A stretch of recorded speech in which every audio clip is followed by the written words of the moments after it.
Students, I think this was all about that thing. The teaser was all about a different way to explain all of those concepts, right?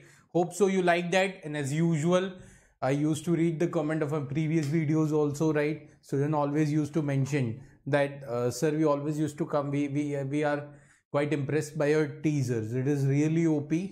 And we always used to, instead of lectures, right, we used to come to see that teaser part only. So this is my request to you all, as the love and support you have shown towards my teaser in the Champions series, right? Kindly show that towards the lectures also. Even the main content is in lectures, right? So it holds the prominent place, and even the it holds a prominent place in that, what we can say, the content in the lecture holds the prominent place, right, rather than the teaser. Teaser is just an effective way, right? Okay, but the important thing is all about the content. Okay, so now, okay, so champions, hello bacho, Sat Sri Akal and Namaste from my side. So this is your own physics educator Indrajeet Singh, welcoming you all into the most sensible platform, right, for the aspirants, those who are preparing for JEE and NEET kind of a competitive examinations, right? So here, this is Indrajeet Singh, right, welcoming you all into the lecture of heat transfer, right, of the Champions series, right? Series, a JEE NEET crash course that started with units and measurement, followed by motion in 1D, 2D, and then we moved on to the NLM, right? After that, we completed work energy and power, and slowly we moved up to rotation. After rotation, the awesome chapter of a gravitation was completed, and now we have reached, right, to the new domain, a different scenario. Till now, we were only dealing with the kind of the mechanical forces, right? In 1D and 2D, we were dealing without cause. We were analyzing the motion, but we were not dealing with the cause of the motion, that is force. But when we moved on to the NLM and work energy and power, right, we deal with the mechanical force, energy related to it, and lots of stuffs. Till work energy and power, we were not dealing with the configuration of the body. We are considering all objects as particle. But when we moved on to the rotational part, the concepts of center of mass, right, we actually consider the what we can say, this configuration of the body, and we were analyzing the motion. Previously, we were analyzing the motion without cause. After that, we were analyzing the motion with cause. After that, we started analyzing the motion with cause and energy. After that, we started analyzing the motion, cause, energy, and structural formations of an body. Like this way, right, the syllabus is designed. Now here it comes in the complete new domain of heat, thermal physics, right? A different domain. Some of the concepts, right, of the energies we are going to use, but here we are, see, energies are of the multiple, there is a classification, right, of an energy. I can classify it into the heat energy, chemical energy, right? Till now, all of the mechanical forces, right, we were dealing with, but now things will get changed. A new different, we have to analyze the entire physics from the, right, a different point of view, the second phase of the coin. Okay, so are you all ready? So let's start with the heat transfer. The topics we are going to cover today in this session, some of the fundamentals, as we are moving on to the thermal physics, a new domain, right? So we will be in need of some fundamental definitions. We will be in need of some tactics. We will be in need of some tactics. Sorry for the interruption that caused here right now. Okay. So as we are right moving on to the very different domain, the new branch of the physics, that is the thermal physics, right? So in that case, right, we will be in need of some trump cards, right, to deal with these concepts, right, effectively. So for that, these fundamentals are needed. These are much, right, needed. Okay. And even I will show you all into the different manner so that it will be easy to understand. After that, we are going to see on some cases of the faulty thermometers. Then we are going to move on with the right concepts of, right, the temperature versus time graph. right? Anomalous expansion of the water, triple point, latent heat of vaporization, fusion, sublimation, and everything, right? After that, the most important principle, that is principle of calorimetry, we are going to see.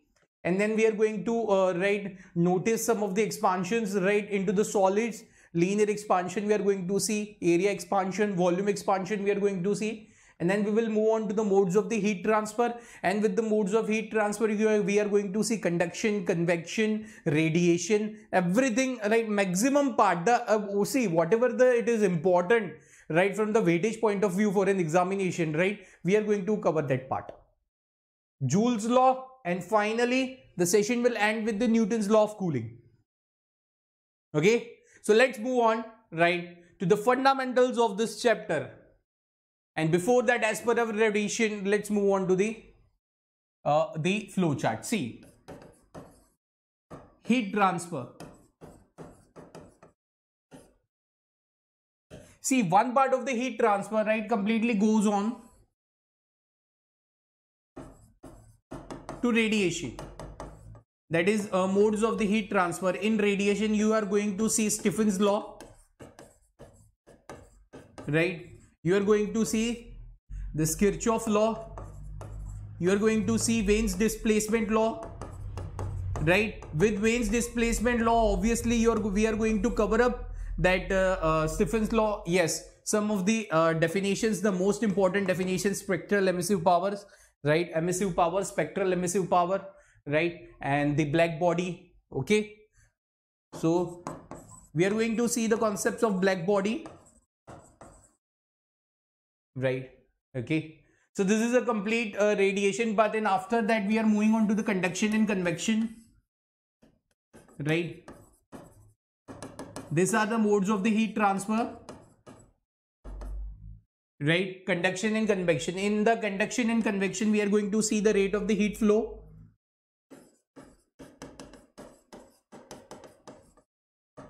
in the rate of heat flow, right, we are going to see the concept of thermal resistance, right? Okay, with the thermal resistance, we are going to see how they are connected in series, how rods are connected in series and parallel. In another sense, the combination of the rods, right? Some of the equations of the power in it, or the rate. With the conduction and convection, right, this thing completely moves on to the expansions of solids, right? Okay, and here we are also going to see the Newton's law of cooling, right? Okay, Newton's law of cooling. In expansion, we are going to see the linear expansions of solids, the area expansion of the solids, the volumetric expansion of the solids, right? And with this, there is also an expansion, right? The concept of the bimetallic strip, but it's okay, right? It's quite easy, right? Okay, and in this, right, some of the most important definitions like specific heat and everything that comes into the fundamentals, right? Principle of calorimetry, that is heat loss is equal to heat gain, right? And after this principle of calorimetry, we are going to deal with the temperature scales, right? The case of the faulty thermometers.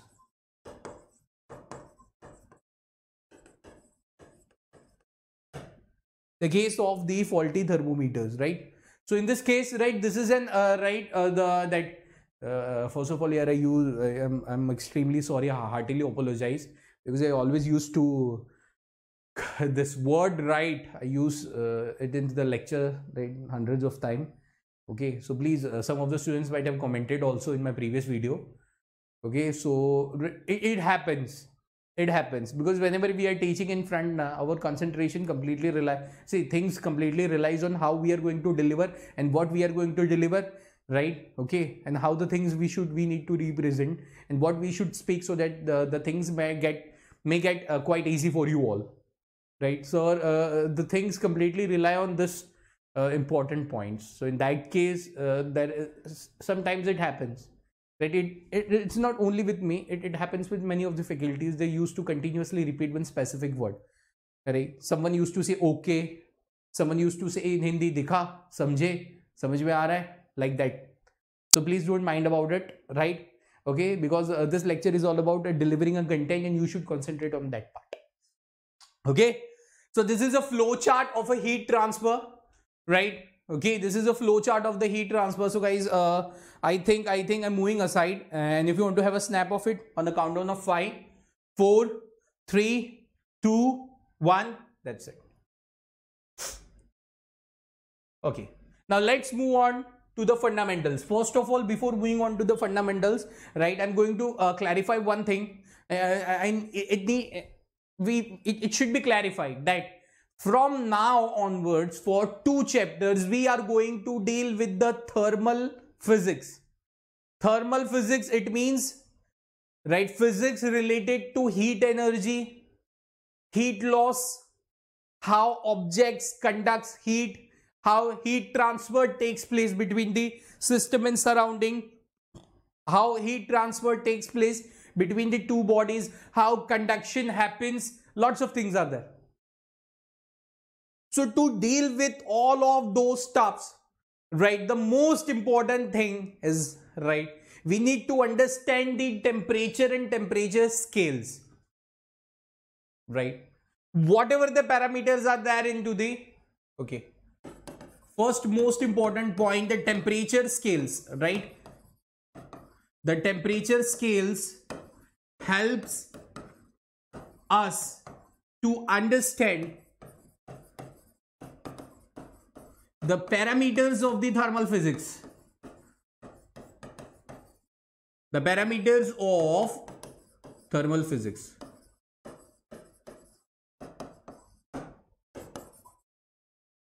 Parameters of thermal physics. This temperature scales. Right. Now this temperature scales include degree centigrade, degree Fahrenheit, Kelvin. Right. Suppose let us take a very simple example. If the heat exchange is going on between one body to between 2 parties, right, then whatever the things will go on, right, the temperature will play the prominent role in that. Suppose A is at the higher temperature, right, okay, and B is at the lower temperature, right. So this temperature difference is only responsible for the heat flow. Right, so that's why the scales of the temperature plays, right, the prominent role in it.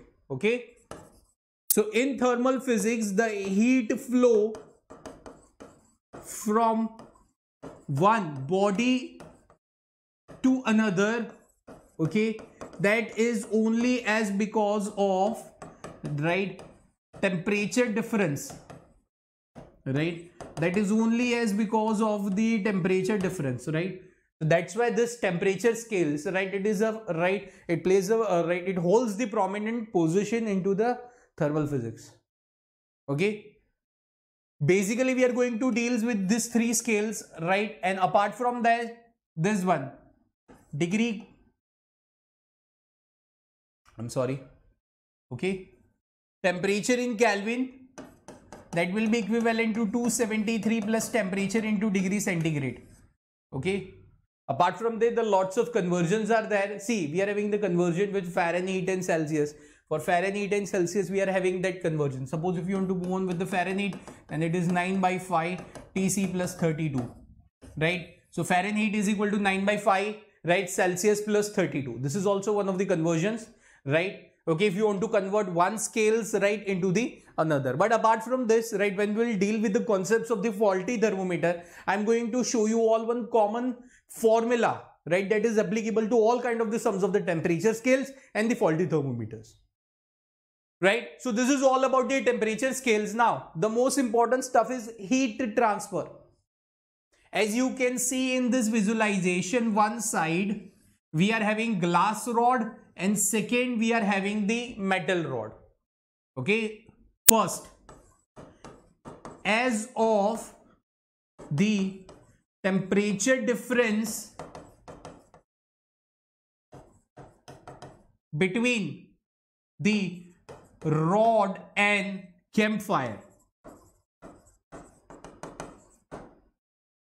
as of the temperature difference between, right, okay, the rod and this campfire, okay, heat flows.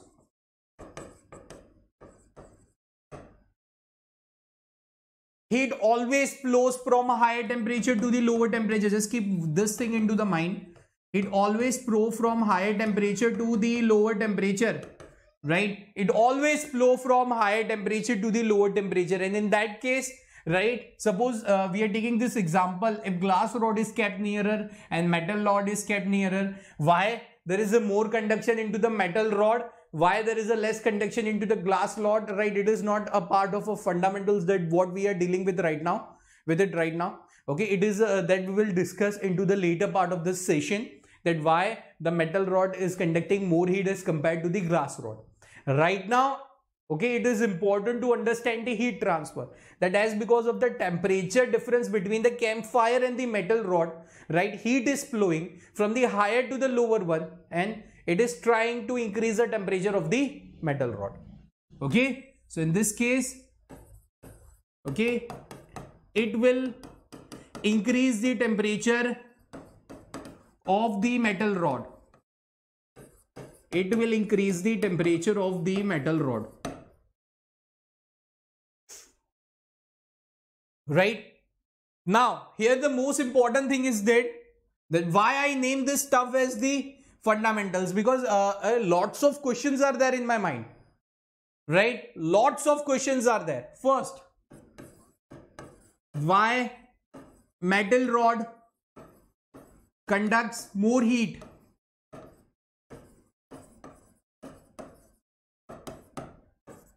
Right? What is mode of heat transfer? Another question from my side.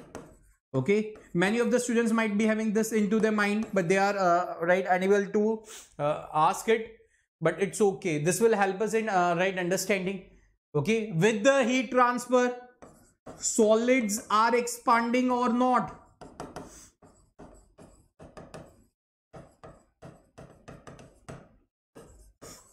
Till what time this process will occur? Lots of questions, guys. Will rod cool down? Will rod cool down? Lots of questions I am having in my mind. The answer to each question is one of the theories of the heat transfer. Why metal rod conducts more heat? Because it is having the less value of the thermal resistance. So here the new concept of thermal resistance will be introduced. Right? What is the mode of the heat transfer? Conduction. With this conduction, right, there are two another modes, that is convection and radiation. Right? Third, solids are expanding or not? Yes, they are expanding. Here comes the new concept, the linear expansions of the solids or expansions of the solid. Till what time this will occur? The rate of the heat flow, right, and equilibrium situation, right? Whether the final temperatures of the system and the surrounding of the both two parties are going to match or not.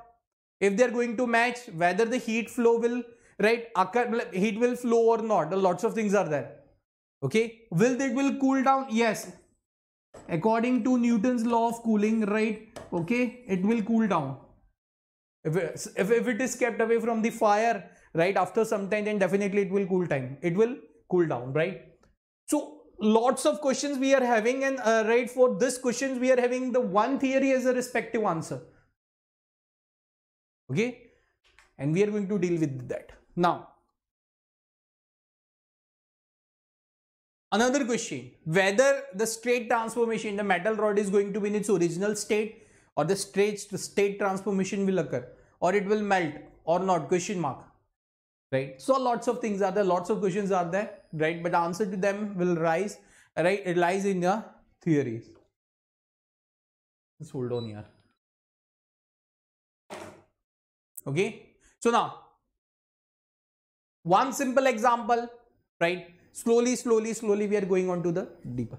Till now, those who have seen this lecture, the students are completely right, they are having a thought into the mind, right, and that is completely clear that we are going to deal with the concepts in which somehow heat and temperatures are involved, and they are going to either increase the temperature of the body or decrease the temperature of the body, or heat will flow from one point to another point, right?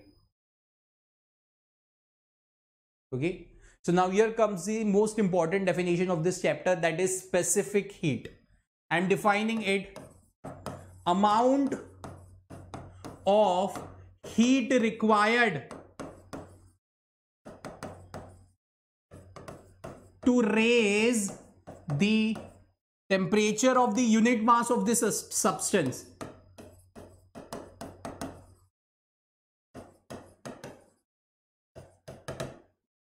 Right, unit mass of the substance. Okay, let's specify this as the specimen. Specimen will be the more convenient for word for it, right? Amount of the heat requires to raise the temperature of a specimen by 1 degree centigrade or 1 Kelvin. This is known as specific heat, right? This is known as specific heat, right? This is known as specific heat.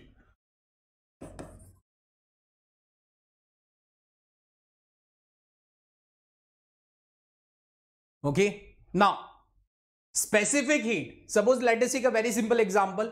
Okay, the same example we are taking of the heat transfer, right? Initially the metal rod was at the room temperature. Consider it as a 25 degree centigrade. Now when it is kept near to the campfire, obviously the temperature, the campfire is at the higher temperature, the metal rod is at the room temperature, right? So in this case heat will flow right from the higher to the lower temperature. So it means heat exchange will take place from the campfire to the metal rod, right? So whenever this kind of situation arises, obviously the metal rod, the temperature of the metal rod is going to increase. Temperature of the metal rod is going to increase. So in that case, whatever amount of the heat that is supplied by the campfire to increase the temperature of the rod by 1 degree centigrade or 1 Kelvin, that is specific heat. Further, it is having two kind of the classification, that is gram specific heat and molar specific heat, right? Suppose amount of energy needed to increase the temperature, amount of the energy needed to increase the temperature of 1 gram of specimen by 1 degree centigrade or 1 Kelvin, then it is known as gram specific heat, right? An amount of the energy needed to increase the temperature of 1 mole, right, by 1 degree centigrade or 1 Kelvin, then it is known as molar specific heat.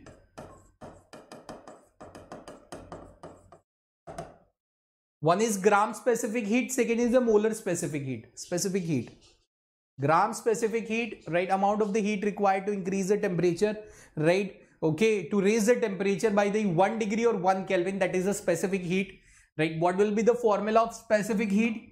It is Q is equal to mc delta T. Specific heat is Q by m delta T. Now it is for per unit mass, per unit mass. So can I say C as heat by change in temperature? This is a specific heat, right? Now specific heat is having only one, it is having a limitation that it can only increase the temperature. Specific heat is having a limitation, right? Okay, it's not visible.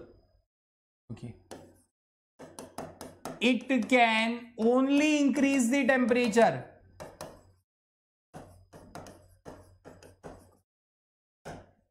right? Specific heat can only increase the temperature. It can't transform the state of an object.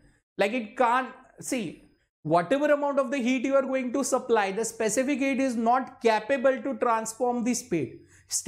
It is not having a capability to transform ice into water. It is not having the capability to transform water to steam. Even it is the specific heat is having not having that much capability, right, to melt the rod. Only it can increase the temperature. So for that purpose, right, we are having latent heat, right? Latent heat. Now what it is? The amount of heat required, right, for state transformation of an object.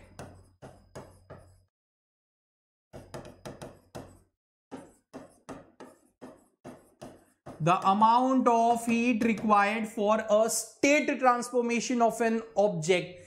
Please mind my words, whatever this thing is going on, it is going on at the constant temperature. Oh sir, what the thing you are saying now, right? How constant temperature, right? That's not fair. How things, well, state transformation is going on, right? And it is going on at the constant temperature. Yes, it is going on at the constant temperature, right? First of all, I'm going to write down this formula. So that latent heat is heat per unit mass. Specific heat is heat per unit temperature. Latent heat is heat per unit mass, right? Heat per unit mass, right? Now, how this thing, see, this is the most important thing. How the state transformation is going on at the constant temperature. Let us take a very simple example. Suppose ice is there, right? What is the melting point of ice? 0 degrees centigrade, right? Suppose if it is converted into the water. So whenever the ice is converted into the water, obviously the heat will be supplied. And in that case, the entire conversion occurs at 0 degree. It doesn't mean suppose 20 gram of ice is kept at 0 degree temperature, was kept at 0 degree. Now it is kept at the room temperature. So it doesn't mean that, right, first of all 10 degree will be, 10 gram will be converted into water and temperature will increase. Then we will convert another 5 gram. No, it's not possible. The entire 20 gram of ice is converted. See, heat loss is there, but we are moving on to the theoretical aspect. So we are not considering the loss right now. Okay. So whatever the amount of the ice is, that the entire ice will transform into the, it will transform into the liquid, right, at 0 degree temperature only. And suppose again the more amount of the heat is supplied. Now what will be the boiling point of the water? The boiling point, suppose, right, the ice got transformed to the water, it got converted into the water. Now again we are raising the temperature of the water, right? And after that, obviously, when it will reach to the 100 degrees centigrade, okay, now we have reached up to the limit. It's the boiling point of the water. Now it will get, right, if more amount of the heat will be supplied, then it will convert it into the steam. So whenever the water is converted into the steam, the entire phenomena, the entire conversion happens only at 100 degree. The conversion of ice to water, entire conversion happens only at 0 degree. Temperature is not getting changed. And state transformation is going on. Similarly, whatever the conversion it is going on of the water to the steam, right, entire conversion is going on the 100 degrees centigrade only. In that case also, right, the state transformation happens, but the temperature is not changing. It is constant, and that is also 100 degree. So for that reason, right, whenever the state transformation happens, it happens, right, at the constant temperature, right? It happens at the constant temperature.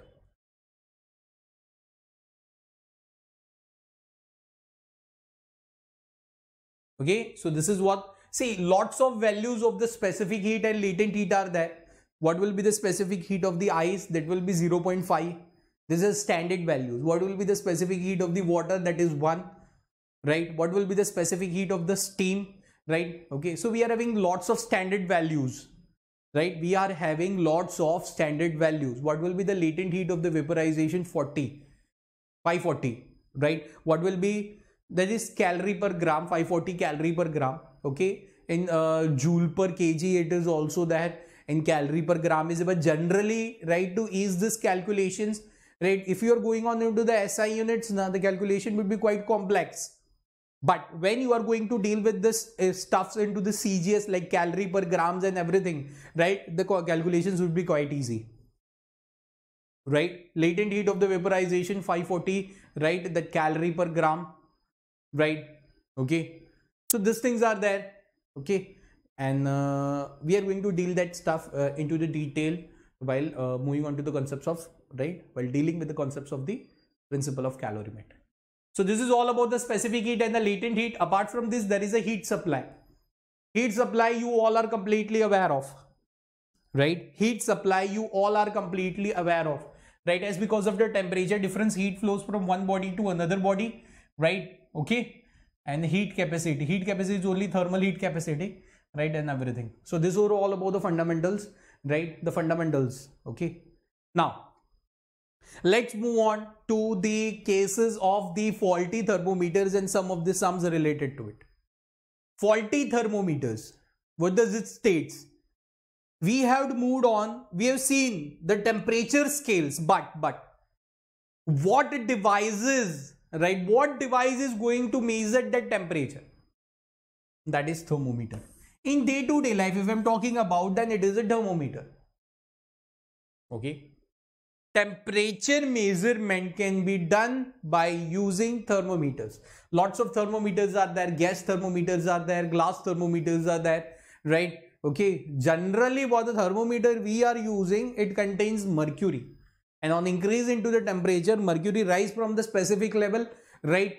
Okay, and we are what happens into our day-to-day life, how we used to deal with this thermometer. Whenever, right, we are feeling like a fever, something kind of a thing, then you used to, right? So what happens here? Our body is at the high temperature and the thermometer is a low temperature, right? Obviously the heat will flow from high temperature to the low temperature. So we used to stuck this thermometer beneath this tongue for 2 minutes. Oh shit, every time I never used to do that, right? Sometimes what I used to do, I used to like 2 minutes. Okay, in some cases, right, we used to stuck this thermometer in between this hands and the near to the shoulder. Okay, but more accurate readings we are getting it here. Okay, so what actual thing is going on, the heat transfer is going on from one point to another point, from my body which is at the high temperature, right, the heat is flowing towards the thermometer which is at the low temperature, right, the thermometer which is at the low temperature, right? Now in this case, right, suppose we are having the case of the faulty thermometer. As of some reason, right, there arises a fault in it. Then how we are going to solve this kind of sums? For all temperature scales, we are having the general formula, right? For all temperature scales, right, we are having the general formula for all temperature scales, right? What it is? Okay, the reading of the thermometer. See, thermometer is always having the lowermost point, right, and the uppermost point. Generally, the lowermost point is the boiling point of the this melting point of the ice, and the uppermost point is the boiling point of the water. Right. So what does this general formula states? Right, it states the reading that is measured in any thermometer, in any kind of the thermometer. This formula is applicable for all. The reading that is measured in this any kind of the thermometer, right, minus lowermost point. I'm writing it lowermost point. Using this formula, we are going to solve the sums also. Whole divided by UMP, that is uppermost point minus lowermost point, right? This is what upper, okay, most point, right? And that is constant for all. that is constant for all, right? That is constant for all. For all it is constant.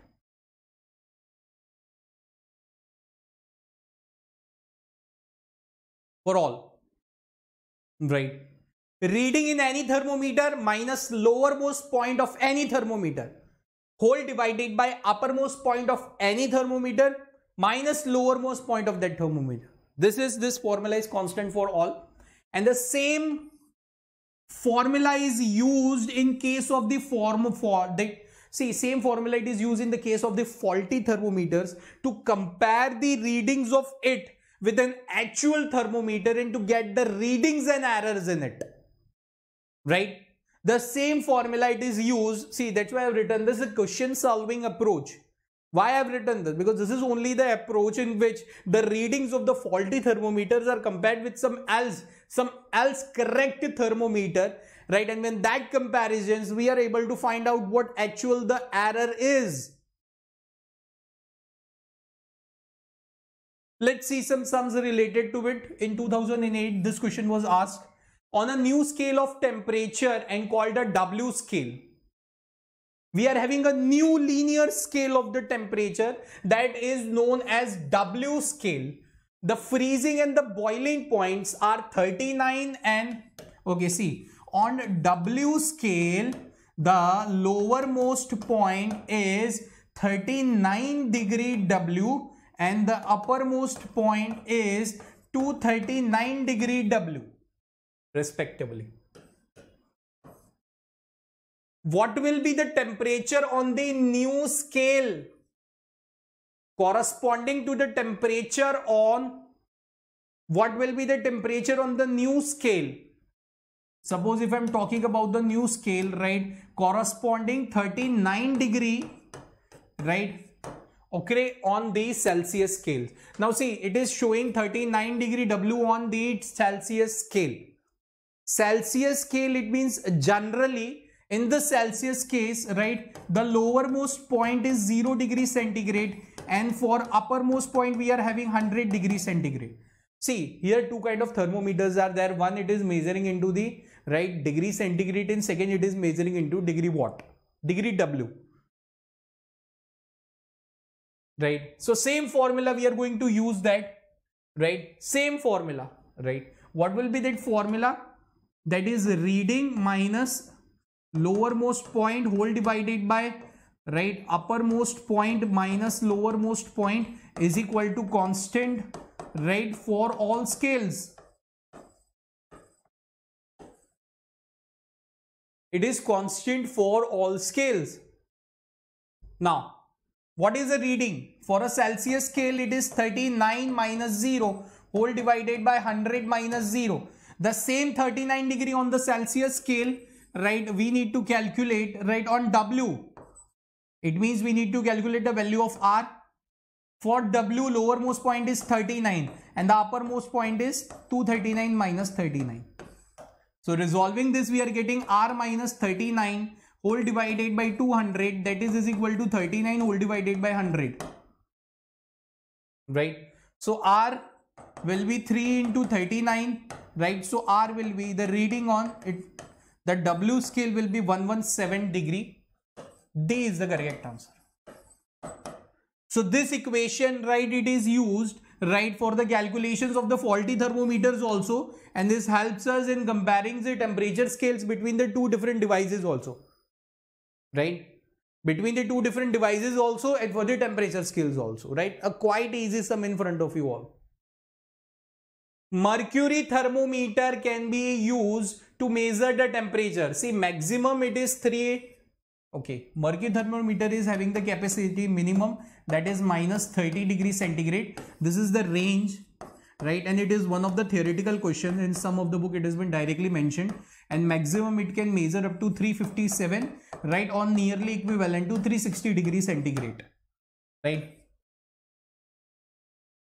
Mercury thermometers, right? Maximum this thing can be measured as 360 degrees centigrade, right? So that is a perfect answer for this specific question. This question is asked in 1992. Okay, now centigrade and the Fahrenheit thermometers are dipped in the boiling water. Two scales, centigrade and Fahrenheit thermometer are dipped into the boiling water. The water temperature is lowered until the Fahrenheit reading, see, Fahrenheit reading shows 140 degree Fahrenheit. What is in the fall of the temperature registered by the centigrade thermometer? The fall in temperature measured by the centigrade temperature or centigrade thermometer. See, what does the question state? It states that two thermometers are there. One is measuring in degree centigrade, second it is measuring in degree Fahrenheit. Both are dipped into the boiling water.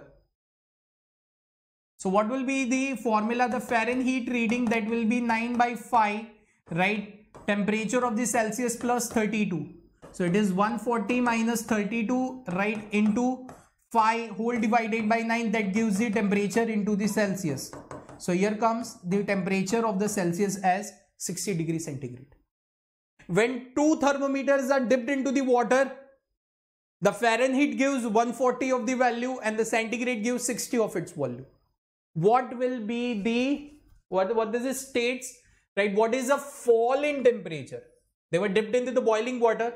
What is the boiling temperature of a water? That is 100 degrees centigrade. That was the initial temperature. What is the final temperature? 60 degrees centigrade. What is the fall? Can I say the fall of temperature, that is final, or you can say this one, the difference in this. Can I say this is 100 minus 60? So the fall of temperature, that is measured as 40 degrees centigrade. The C is a perfect answer for this. Right. Apart from this, right, let's move on to the very basic questions, right, related to the specific heat. Amount of heat required, right? How much amount of the heat that is required to increase the 10 gram of ice, right, okay, by 10 degrees centigrade. If I want to increase the 10 gram of the ice by 10 degrees centigrade, how much amount of the heat is required? Q is equal to mc delta T. The direct formula we are using. What is the mass?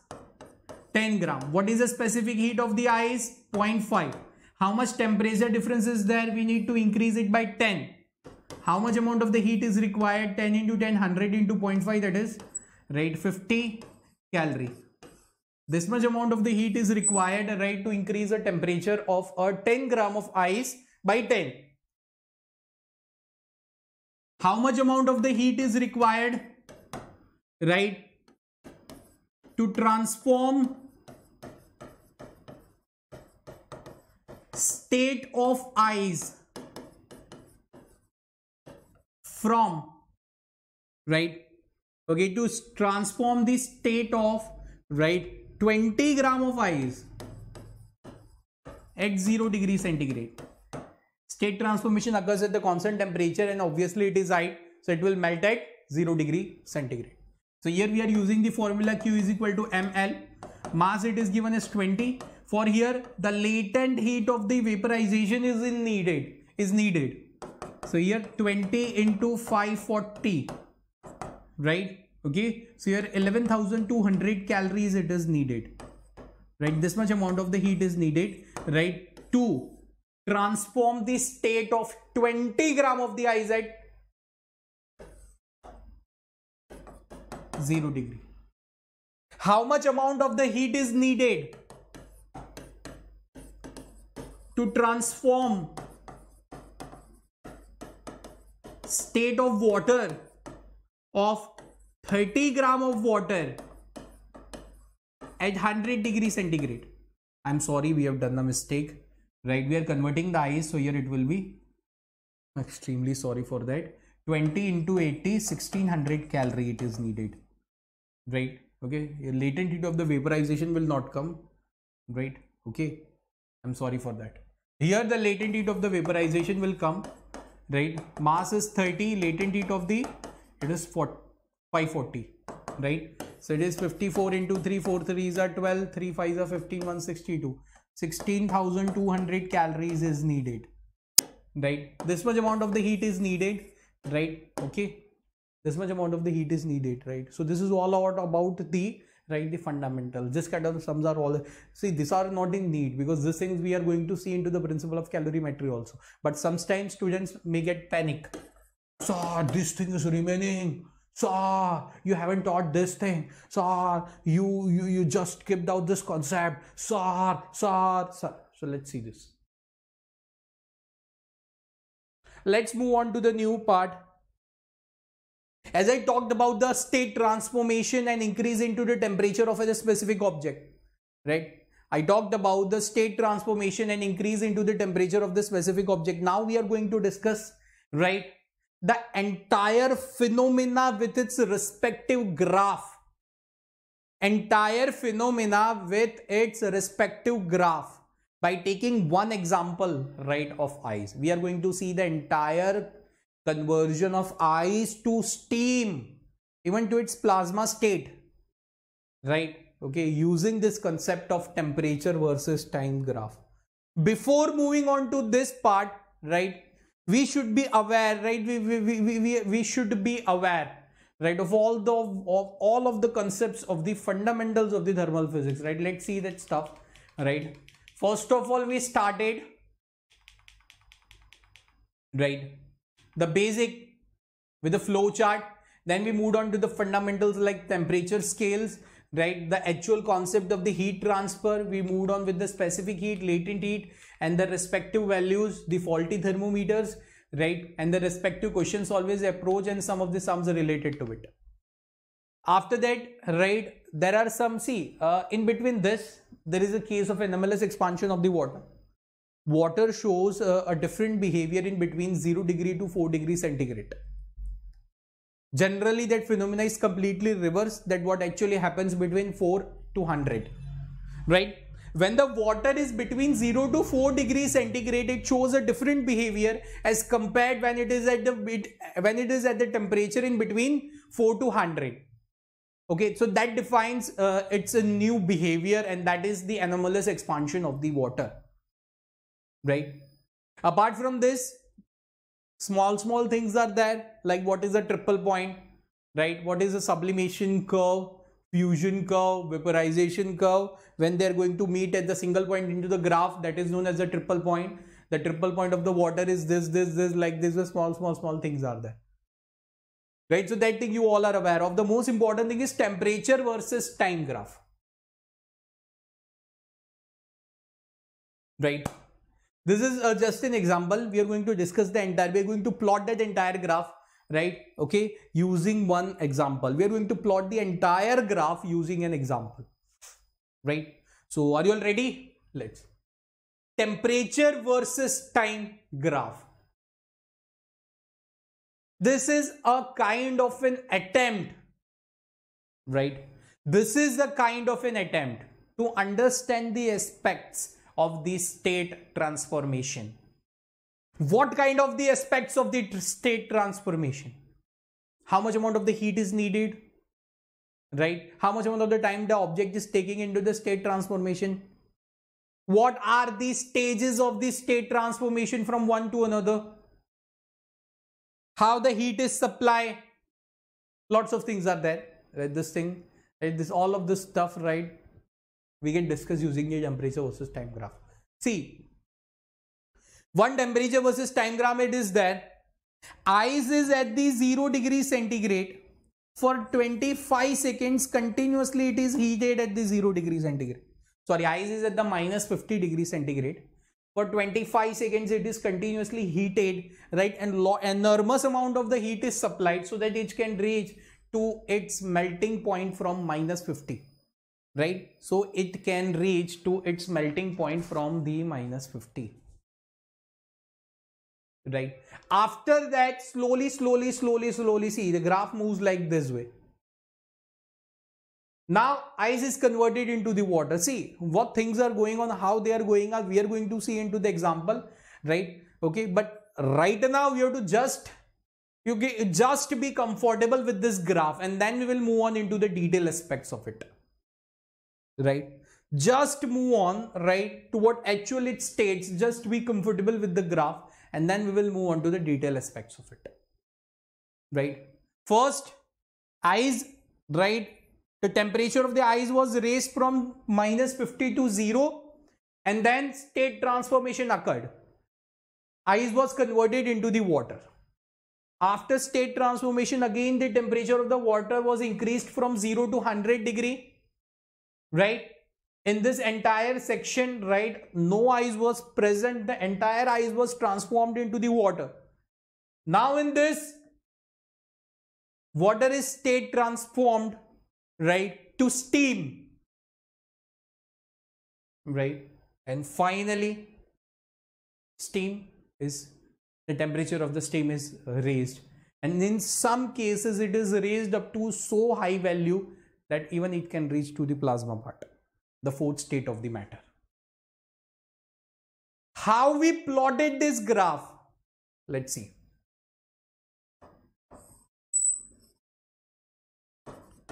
This is temperature, right? And this is time.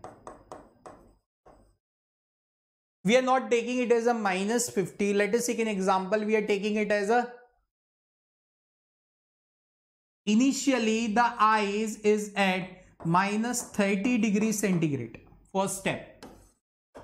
What we need to do? See, first of all, understand the motive of this concept, right? What we need to do, we need to convert. What is our motive? We need to convert ice into the steam, right? And even we need to raise the temperature of the final state, right? So this is our motive.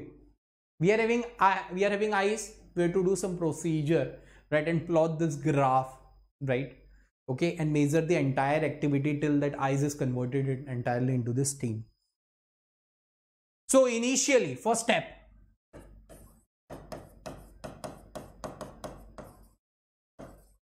ice is at -30 degrees centigrade. So I want to ask you all a question, whether the state transformation of ice will occur at -30 degrees centigrade? No. Why? Because the melting point of the ice is 0. So it means somehow, right, we have to raise the temperature of the ice from -30 to 0 so that, right, ice can reach to that state. At that point, it would be capable to transform itself right into the liquid state. So initially, ice is at -30 degrees centigrade. Slowly, heat is supplied and temperature, heat is supplied and temperature increased from -30 degrees centigrade to 0. So in that case, graph will follow like this way, right? Because the temperature is continuously increasing with time. Temperature is also increasing, time is also increasing. Temperature is also increasing, time is also increasing, right? Temperature is also increasing, time is also increasing, right? So the graph would be linear, right? So here, the slope of graph, that is dt by dx, it is inversely proportional to the specific heat.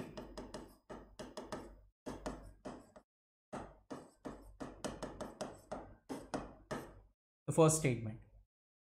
The slope of the graph, that is inversely proportional to the specific heat. Right? Slope of any graph, it's y by x, that is dt by x. Now, second step, ice reached to 0 degrees centigrade, right? Ice reached to 0 degrees centigrade. Now what will happen?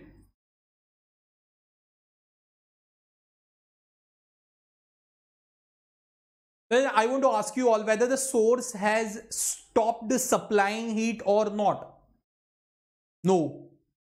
Because what is the motive of the source? We need to convert, right? Source wants to convert the ice into steam. So until and unless it is not converted into the steam, right, source is not going to stop the supply, right? So in this case, right, what will happen? Initially the ice was at 30, temperature was raised. Now the state transformation will occur. When the temperature was, ice was raised, it was only ice, not water. But when state transformation will move on, for that the latent heat is needed. Now slowly, see, state transformation is going on. It means it is going on at the constant temperature. We have discussed this thing earlier, right? It is going on at the constant temperature. So till T1 amount of the time the temperature of the ice was raised. Now slowly till T2 amount of the time, right? Okay, the state transformation is going on of an ice, and everything it is going. See, state transformation goes right at the constant temperature. So everything that is going on, it is going on at the 0 degree centigrade. While moving on from -30 to 0, we were having only ice. Now when state transformation is going on, first of all, some part of the ice is getting converted into water. Slowly, more mass is converted into the water. Slowly, half of the ice is converted into the water. Slowly, the entire ice is converted into the water. So in that entire phenomena of the state transformation, we are having some amount of the ice also and the water also. And finally, when entire ice is converted into the water, our temperature will be 0 degree centigrade, and we are having no ice now. Third stage. Is it converted into steam? No. We need to increase the temperature. Now, again source is supplying the heat, and slowly the temperature of the water is increased to, right, 100 degrees centigrade.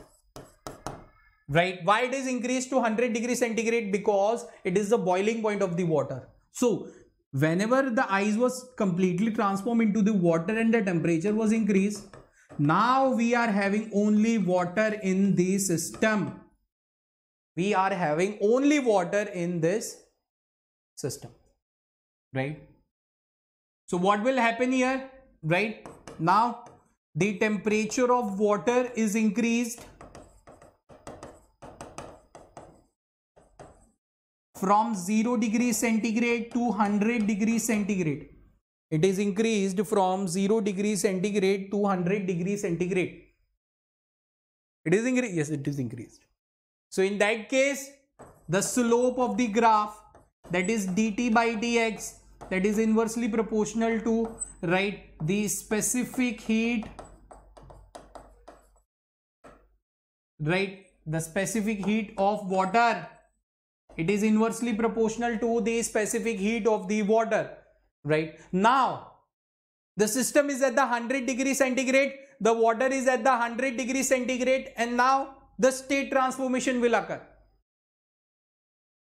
Now, obviously, the state transformation is going to occur at the constant temperature, and our new constant temperature is 100 degree centigrade. Now, slowly, the state transformation is going on. In the state transformation, we are having the water and steam both. So into the fourth part, we are having the latent heat of the vaporization, right? Q is equal to ml, the latent heat of the vaporization, right? The amount of the heat that is needed to convert water into the steam. Now in that part, we are having both water and steam. After this, we are having only steam and temperature of the steam is raised. After this, we are having the only steam and the temperature of the steam is raised. So this is what the entire, right, graph of temperature versus time is all about, right? So this is what entire graph is all about, right? To increase the temperature from -30 to 0 degree, it needs some amount of the time. Let us say 1000 seconds. For state transformation, it needs some amount of the time. To increase the temperature of the water, it needs some amount of the time, right? Like this way the entire graph flows on. So this is actually the temperature versus time graph. In 2012, the question was asked, liquid oxygen at 50 Kelvin is heated to 300 Kelvin at the constant pressure of 1 atmosphere. The rate of the heating is constant. Which of the following graph represents the variation of the temperature? Liquid oxygen is at the 50 degree Kelvin, right? Okay, liquid oxygen is at the 50 degree, this 50 Kelvin, right? If we are converting that into the Celsius, then it is 273, so it's 312. sorry, 313 Kelvin, right? Now it is raised to, right, 673 Kelvin. Obviously, right, A will be the correct answer, right? First of all, right, the temperature will be raised up to, right, the liquid, the what we can say, the maximum threshold value of the liquid oxygen. What is the maximum threshold temperature of the liquid oxygen? There might be in between 50 to 300 Kelvin. Up to that limit, the temperature will get increased. Then at the constant temperature, right, the state transformation will happen, right? And after that, it will be into the final gaseous state. So the A will be the perfect answer for this specific question. Now, we are moving on to the most important thing, that is principle of calorimetry, right? Principle of calorimetry. This is important thing, right? The most important thing this is, right? Even you have seen into the teaser also, I was having the glass into the hand and that contains the water, right? That was in best example, right? I'm having a calorimeter in my hand, I'm dropping up the ice in it, right? So that is what all about the principle of calorimetry. What it states, right? Okay, what it states.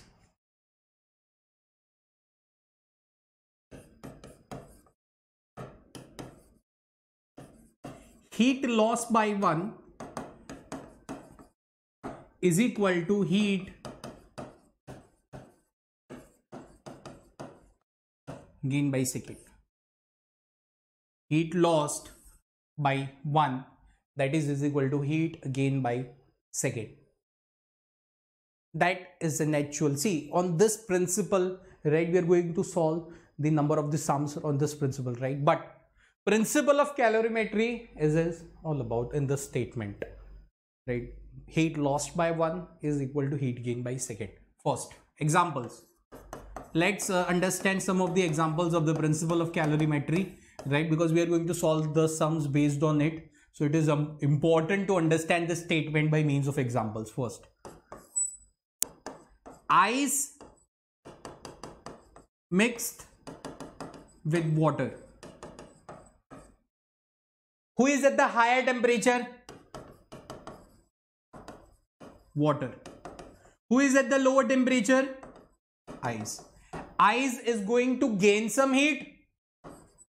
Water is going to lose some heat. Right? Ice is going to gain some heat. Water is going to lose some heat. Second example. Water mixed with steam. Who is at the higher temperature? Steam. Steam is going to lose some heat. Who is at the lower temperature? Water. It is going to gain some heat. That is heat gain by 1 is equal to heat gain by heat lost by another. Third, ice mixed with steam. Who is at the higher temperature? Steam. Who is at the lower temperature? Ice. Who is going to lose its heat? Higher temperature? Steam. Right? Who is going to, right? Who is going to gain some heat, and that is ice. Water mixed with water. But this time water at the lower temperature mixed with the water at the higher temperature. Who is going to lose some heat? That is water at the higher temperature. Who is going to gain some heat? Water at the low temperature. Right? So this is what about the principle of calorimetry about a visualization. This showed into the visualization. Heat lost by 1 is equal to heat gain by second. Heat lost by 1, and that is equivalent to heat gain by second.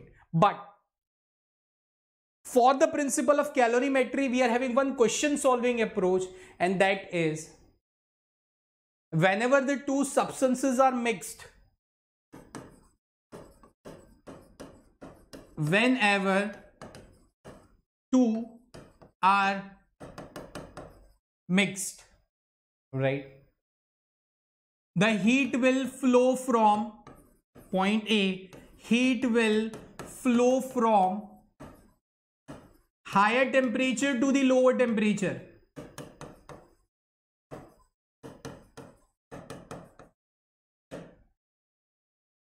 right? So one question in my mind that I want to ask you all, whether this heat flow is going to stop or not. Yes, it is going to stop.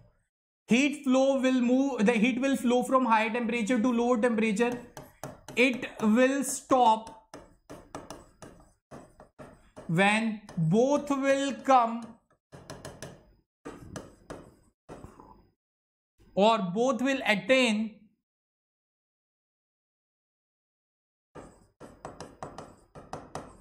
the final temperature. At the final temperature,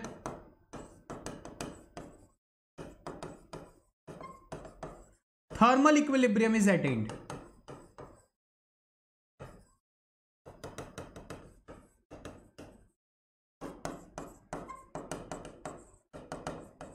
So with the formula of the principle of the calorimetry, this will be our question solving approach, right? For the formula with the with the formula of the principle of the calorimetry, this will be our question solving approach, right?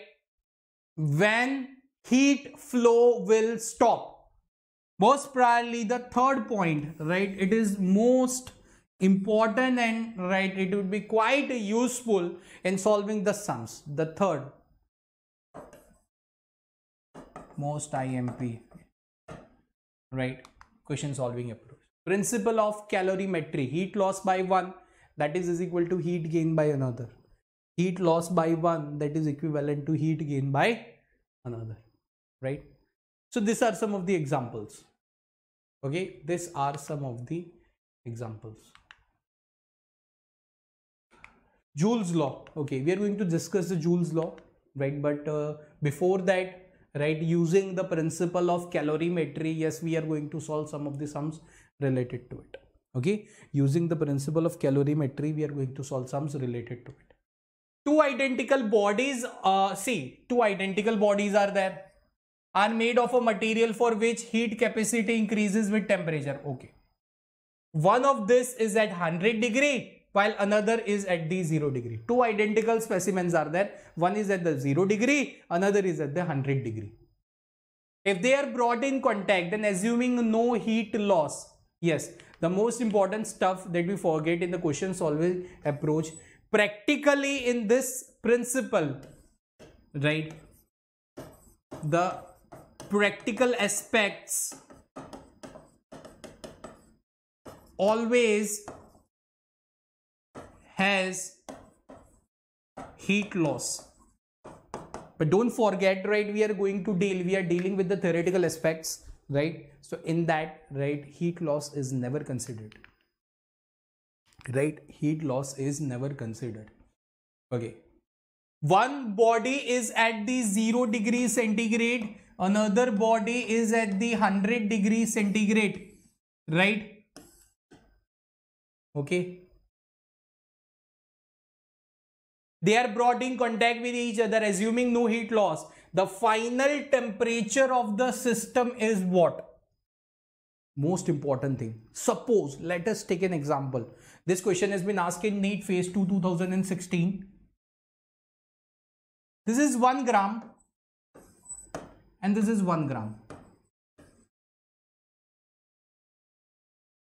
Right? Suppose, let's understand this. Suppose if this material want to transform its state, how much amount of the heat it is needed? That is 1 gram into 80 calorie. According to the principle of calorimetry, the heat lost by one, it is going to heat gain by another, right? So this is going to gain some heat because it is at the lower temperature, right? And it is going to lose some heat because it is at the higher temperature. If the material that is at the 0 degree centigrade, it is gaining 80 calorie, then its state will be transformed, but the temperature will be constant. Now suppose if this material has to reach from 0 degree to 100 degree centigrade, then how much amount of the heat is needed? Only 100 calorie for 1 gram. So it means that total 180 calorie if this material that is at 0 degrees centigrade. I have taken the example of 1 gram so that it will be quite easily understood by you all, right? For 1 gram of this material at 0 degrees centigrade, if this want to reach up to 100, he needs 80 calorie for the state transformation, and to increase its temperature, see state transformation occurs at 0 degree. Now if you want to increase the temperature at 100, then additional 100 calories needed. So it means anyhow if he is able to gain 180 calorie at 0 degree, immediately he will transform itself and reach up to the final temperature of 100. This much amount, if he gains 180 calorie, then he can reach. Now the question arises around whether this 100 degree, the material that is at the 100 degree centigrade, it is going to release its heat or not. It is going to release 180 calorie or not. He is in need of 180 calorie, but whether he is going to lose or not, he is ready to gain. But whether this is going to lose or not, let's see. He is at the 100 degree centigrade. Now for the state transformation, right, for the state transformation at the 100 degree centigrade, for the, let us say this is also the 1 gram, 540 calories. Suppose if it is transforming its state now at only 100 degree centigrade by losing some heat, then for 1 gram, right, 540 calorie he will lose. What he is in need of? 180. What he is losing? Thrice.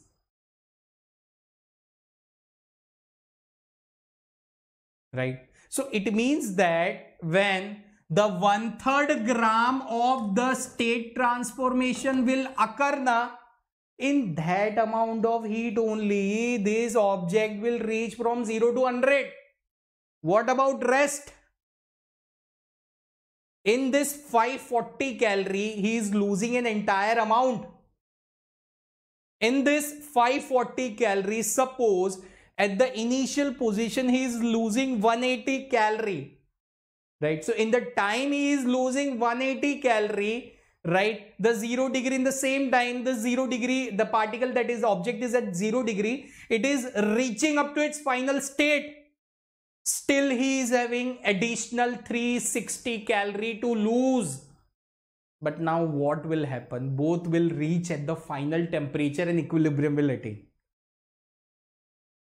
He is having the capability to lose 540. He is in need of 180. He is having capability to lose. But when he will lose 180, the final equilibrium state will attain. Right? What about the rest of 360 degree? It will remain as it is. So it means that the final temperature of the system will be near about 100 degrees centigrade. Why? Because the particle at 0 needs less amount of the heat, but the system that is at 100, it has a capability to release enormous amount of the heat. In that case, if this is having the high heat capacity, see, it's a very simple. If the heat capacity that is losing, the specimen that is losing, if the heat capacity of that is quite high, then final equilibrium will be nearer to it. If the material that is gaining some heat, it is of the higher heat capacity, then the final equilibrium will be nearer to it. Second is the least possibility, the first one is high. So more than 50, the final equilibrium temperature will be near about more than 50. This will be the perfect answer. Again, NEET phase 1 2016. A piece of ice. Okay, this is what about the Joule's law is. But okay. Steam at 100 degrees centigrade is passed into the, okay, steam. At what temperature? 100 degrees centigrade. Water at what temperature? 10 degrees centigrade. They both are mixed. Steam mixed, it means steam has passed through the water. When water acquires, see, this is an initial temperature of the water. When the water temperature rises to 80 degrees centigrade, right? Okay, then what will be the total mass of the water present? See, the question itself states something. According to the principle of the calorimetry, heat loss is equal to heat gain. Who is going to lose some heat? Steam, because it is at the higher temperature. Who is going to gain some heat? Right, water. Why? Because it is at the lower temperature. The question states that water, right, raises its temperature from 10 to 80. It means 80 degrees is not the boiling point of the water. It means state transformation is not going on. Right? State transformation of the water is not going on. Only the water temperature of the water is getting raised. It means in the case of the water, only specific heat is involved. Now he is gaining. Who is losing some heat? Steam. Who is losing some heat? Steam. Now, how steam is losing? As because of the temperature difference, the initial temperature difference is of 90 degrees. Steam is at the higher temperature. Now steam is having no other alternative, okay, rather than to transform itself into the water. So by losing its heat, steam will try to decrease, right? By losing its heat, steam will try to transform its state into the water, right? But here at 100 degrees centigrade, everything is going on at the constant temperature. So it means here the latent heat is involved. Here there is a rise in temperature, so specific heat is involved. Here there is a state transformation is going on. Because to lose some heat, steam is not having another alternative, right, apart from, okay, losing its entire energy. If steam is not going to lose its entire energy, then how the temperature of the water is going to get raised from 10 to 80? So here, heat gain, mass of water, right, specific heat of water, temperature is increasing from, right, 80 minus 10. Heat loss, this is by steam. This is mass of the steam that got transformed, right, that got transformed, and latent heat of the vaporization. So how much amount of the mass of the steam that got transformed into the water, right, that is mass of water 20 into 70 whole divided by 540, right? Okay, so we are getting it as mass of steam, right, that transformed itself into the water, that is 2.5 gram. Initially water was 20. Whether the state transformation of water occurred or not? No. Only the temperature of the water got raised. But what about steam? Yes, the state transformation occurred. Some mass of the steam got converted into the water. So what is that mass? 20, 2.5. Initially water was how much amount of the this mass of the water was present? 20. How much additional mass steam gave to the water? 2.5. So final, when the equilibrium is attained, the total mass, initially it was 20, 2.5, that steam got transformed into the water. So final 22.5 gram of the water is present, right? D is a perfect answer. 2014 it has been asked, right? 22.5 gram. So this is how principle of calorimetry is used. If 1 gram of steam is mixed into 1 gram of ice, see, steam 1 gram,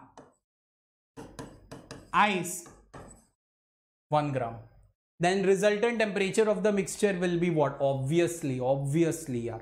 Ice is at the 0 degree centigrade, right? Steam is at the 100 degree centigrade. Okay. How much amount of the ice needs? See, how much amount of the heat is needed for the ice? For the state transformation, that is 1 gram into 80, that is 80 calorie, right? And to transform, to reach up to the 100 degree centigrade, that is 1 into 100 mc delta T, that is total 180 calorie is needed. If the water is getting 180 calorie, then it can reach from 0 to 100. But if ice is going to gain something, then who is going to lose? Steam is going to lose. Why? Because it is at the higher temperature.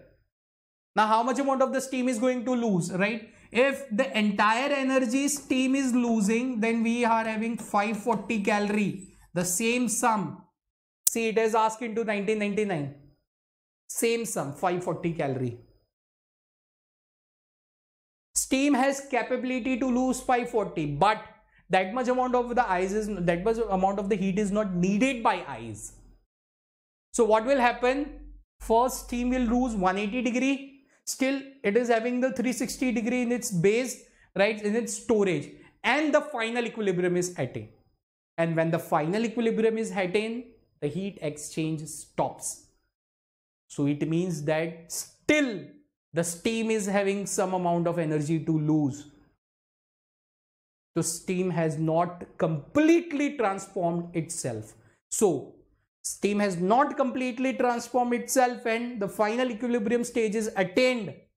So it means still steam is present, and the presence of the steam states that presence of steam and the final equilibrium both are happening simultaneously. It means that the final equilibrium of this 100 degrees centigrade.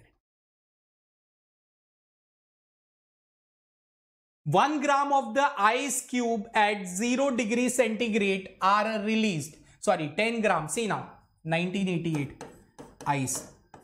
What is the mass of ice? 10 gram. Are released in the tumbler. Ice is mixed with the water. How much amount of the mass of water is present into the tumbler? 55 gram. At 40 degrees centigrade. See, temperature of the ice, right, it is 0 degrees centigrade. Temperature of the water, that is 40 degrees centigrade. Assuming that there is a negligible heat taken into the surrounding, heat loss is negligible.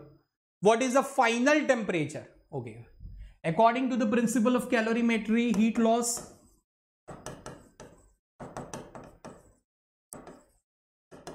equal to heat gain. According to the principle of the calorimetry, heat loss, that is equivalent to heat gain. Who is going to lose some heat? Water. Who is going to gain some heat? Ice. Now ice is already at the 0 degree centigrade. It means it has reached nearer to the boiling point. Now the state transformation will occur. So here mass of ice into latent heat, that is equivalent to this much amount of the heat, right? It will gain. The water will gain, right?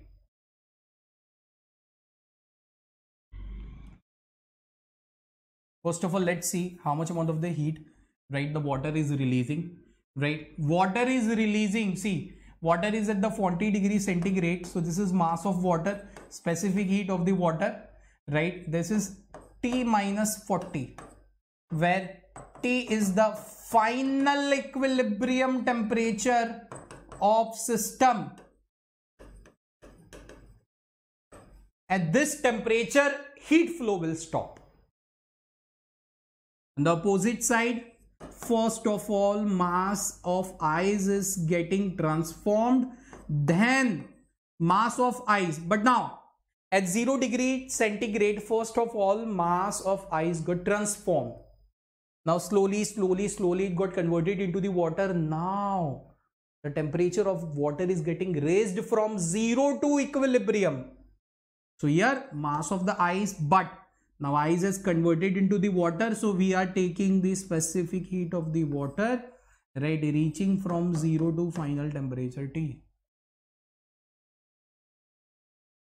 Right? So what is the mass of ice? That is 10 into latent heat 80 plus 10 into 1 into T. Right? Or in another sense you can write it down. Okay, with this, okay, then it's 40 minus T. What is the mass of water? That is 55 gram into 1 into 40 minus T. right? So it is 800 plus 10t, and that is equal to 55 into 40 minus 55t. So 65t is equal to 55 into 40 minus 800. T is nearly equivalent to 22 degree centigrade, right? Nearly equivalent to 22 degree centigrade, and this will be the final temperature of the system, right? So this is how the principle of calorimetry works, right? Now Joule's law, right? Joule's law is nothing else, right, but this was all like this way. Lots of mechanical energies are there and friction and everything that is getting converted into heat, and lots of questions based on that are asked. Now let's move on to the next topic, that is expansions of the solids, right? This is a quite easy one, but before that let's move on, right, what we have seen earlier, right? So for that I think yes, okay, from the beginning, right, we have seen, okay, first of all we moved on to the flow chart of this, right? Okay, then we see on some of the fundamentals, right? See, okay, flow chart. In fundamentals we moved on to the temperature scales, heat transfer, specific heat, latent heat, right? Then we moved on, these are some definitions, faulty thermometer, right? We saw one equation, we solved the sums related to it, right? After that we moved on with the temperature versus time graph, and slowly we moved on to the principle of calorimetry. We saw some sums related to it, and then we moved on to the Joule's law. Now we are reaching up to the expansions of the solids. Expansions in solids. In the previous chapter we moved on, right, to the elastic behavior of the solids. Elastic behavior, whether the solids are showing the elastic behavior or not. Whether the solids are showing the elastic behavior or not. Similarly, in this case, we are going to understand whether on application of heat or whether on change in temperature between system and surrounding, whether they are going to expand or not. In 5th or 6th standard, right, we have seen one experiment of a metal spherical ball, metallic ball, right? When it is at the room temperature, it passes through rings, right? We have seen that exam. Okay, we have seen that experiment. Now I'm going to show you all. Okay, suppose this is a ring, right? Metal ball is passed through it, right? Metal ball passes through it at the room temperature. Now when it is heated at some specific temperature, and after that if we are trying to pass through it, then it doesn't happen. So it means that spherical ball, the radius of the spherical ball has changed. The radius of the spherical ball has changed. That shows that shows the general expansions of the solids, right? That shows the expansions of the solids. Now, all well. Basically, there are the three kind of the behaviors. First, linear expansions of the solids, aerial expansions of the solids, volumetric expansions of the solids. First of all, let's see this visualization and understand the linear expansions of solids. See, there is a fine ceramic, right? On heating, the length of the object is getting changed. See, it's a very simple thing. Suppose, right, this is a rod, okay, kept at Ti, that is initial temperature, right? This is Li, initial length of the rod, right? It is initial length of the rod. Now suppose if anyhow heat is supplied and right, it feels a temperature difference, then obviously, right, it is going to reach the Tf, the final temperature, right? And while moving on from the initial temperature to the final temperature, there is always increase, right, into the length of the rod, that is delta L. So I can define it as delta L as, right, increase in length of the rod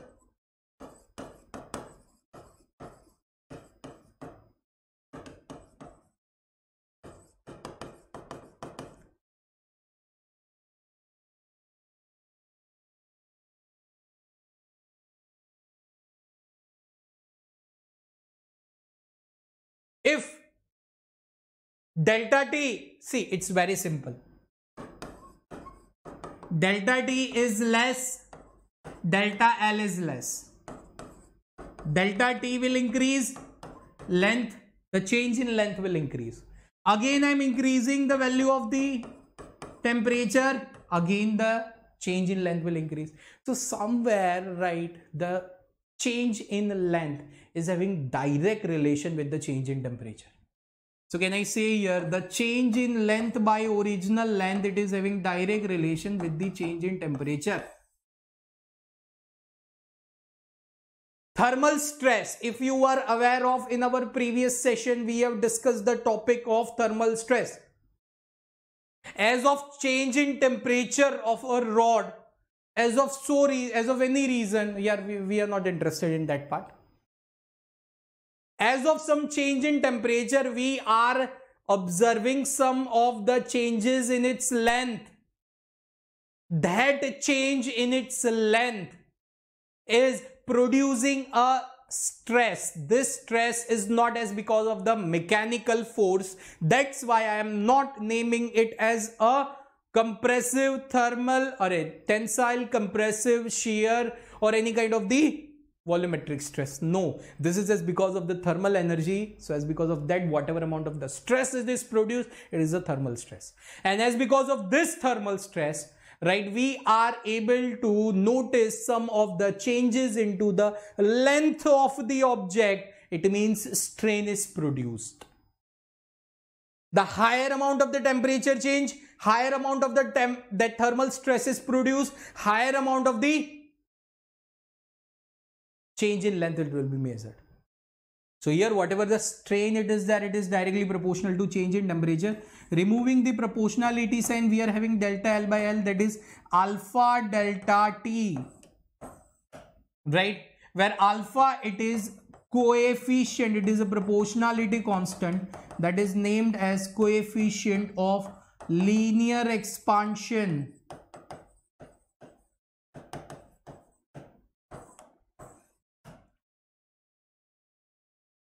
Coefficient of linear expansion, right? Coefficient of linear expansion.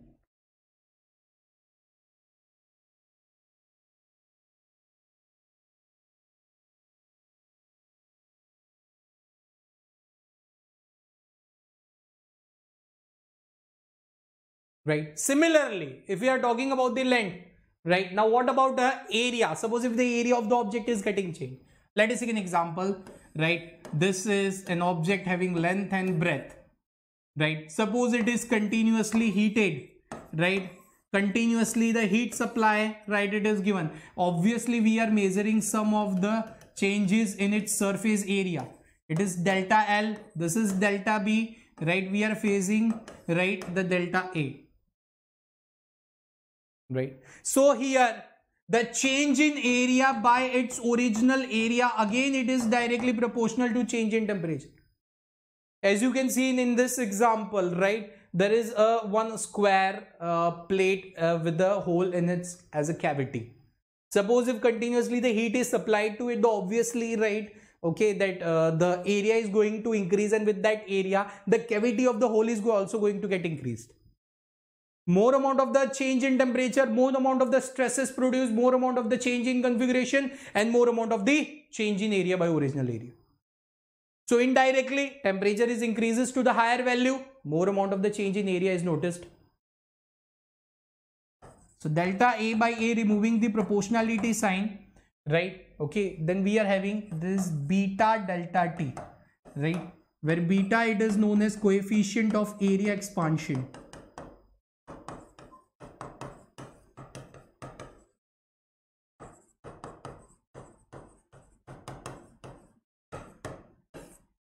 Coefficient of area expansion.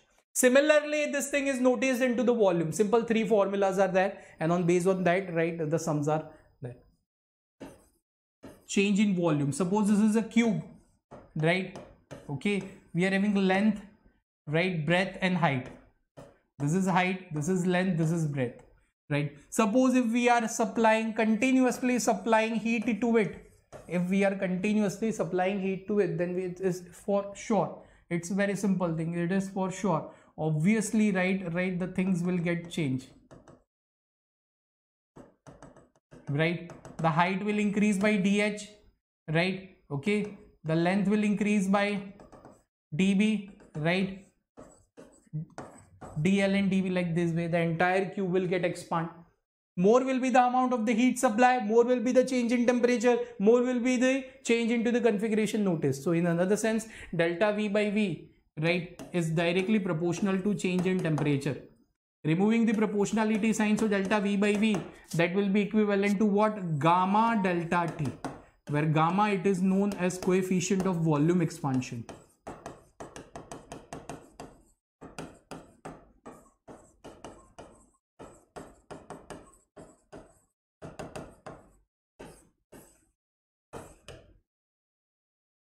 That is a relation between alpha, beta and gamma, then, but with that we are going to see into the numericals.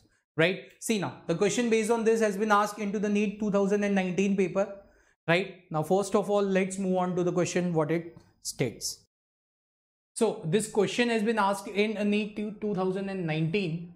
Right, a copper rod of length 88 centimeter, an aluminium rod of the unknown length. Two rods are there, one is of the copper and second is of the aluminium, having their increase into the length, right, okay, independent of increase in temperature. Increase in length is independent of increase in temperature. It means delta L1, that is equal to delta L2. So that is L1 alpha 1 delta T, that is L2 alpha 2 delta 2 delta T, according to the expansion of solids. Now it is an independent, so delta T is going to cancel. So alpha 1 L1, that is equal to L2 alpha 2. So it is length of copper, alpha of copper, length of aluminium, alpha of aluminium. What we need to calculate? We need to calculate the length of the aluminium rod. So length of the aluminium rod, that will be length of the copper, alpha of the copper whole divided by alpha of aluminium. What is the length of the copper rod? It is 88 centimeter. Alpha of copper, that is 1.7 into 10 to the power minus 5 whole divided by 2.2 into 10 to the power minus 5. So that results length of the aluminium rod as 68 centimeter. A is the perfect answer. See, based on the expansions of the solid, the question is asked into the 2019 paper. Now, coefficient of the linear expansion of the brass and steel rods. In 2019, it has been asked in 2016. Brass and steel rods, coefficient of brass is alpha 1 and second it is steel is alpha 2. Lengths of brass and steel are L1 and L2, where L2 minus L1 is maintained. See, they are maintained same at all temperatures. It means again we are going to have the same thing. L2 minus L1. It means delta L is constant for all temperatures. It is mentioned into the question. Delta L is constant for all temperatures. So it means delta L1, that is equal to delta L2. L1 alpha 1 delta T, that is equal to L2 alpha 2 delta T. Delta T is going to cancel. Final, we are going to get the relation as L1 alpha 1, that is equal to L2 alpha 2. Right? Where it is L1, yes. B is the perfect answer for this specific question. The value of the coefficient of the volume expansion, C, is, okay, see, gamma, it is given 5 into 10 to the power minus 4 per Kelvin. The fractional change in its density is what? With change in, see, whenever the temperature is increased, obviously we can, right, we are observing the change in length, we are observing the change in area, we are observing the change in volume, but with this three quantities, always the densities are also getting changed. So the relation of the change in density, it is given as rho by delta. Rho by rho is gamma delta T, right? rise of the temperature is 40 degree. It means delta T, that is equal to 40 degree. We have to use this simple formula. Delta rho by rho, that is equal to gamma.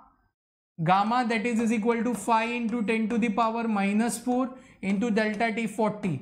So that is 200 into 10 to the power minus 4, right? So the fractional change in density with a rise in temperature of 40 is 0.020, and this is the perfect answer.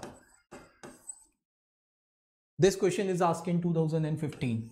With linear expansion, volume expansion, areal expansion, right, there is also an the value of the densities also get changed. The density of the water at 20 is 998, at 40 is 992. The coefficient of volume expansion of the water is Karnataka NEET 2013. See, delta rho by rho, that is equal to gamma delta T. This is a right equation of the variations of the densities with respect to the temperature. Right now, can I write it here as 998 minus 992 whole divided by 992 is equal to gamma. What is the change in temperature from 20 to 40? 40 minus 20. So gamma, it would be 6 whole divided by 992 into 20. What will be the coefficient of volume expansion? 3 into 10 to the power minus 4 per degree centigrade. A is the perfect answer. So this is how the questions are asked, right? Okay, as it is a crash course, right? Okay, so, extremely sorry that we are not covering, right, the more amount of the questions, else the length of the lecture will be quite more, and obviously you are not seeing that much. Okay, so here this is the thing. Now let's move on to the next, that is an actual modes of heat transfer and their relevant equations. Modes of the heat transfer and their relevant equations, right? So now let's move on to this topic. So students, now let's move on to the next topic, right? Just allow me to on this AC, please, because yes, okay, I'm extremely sorry for the time that I have taken.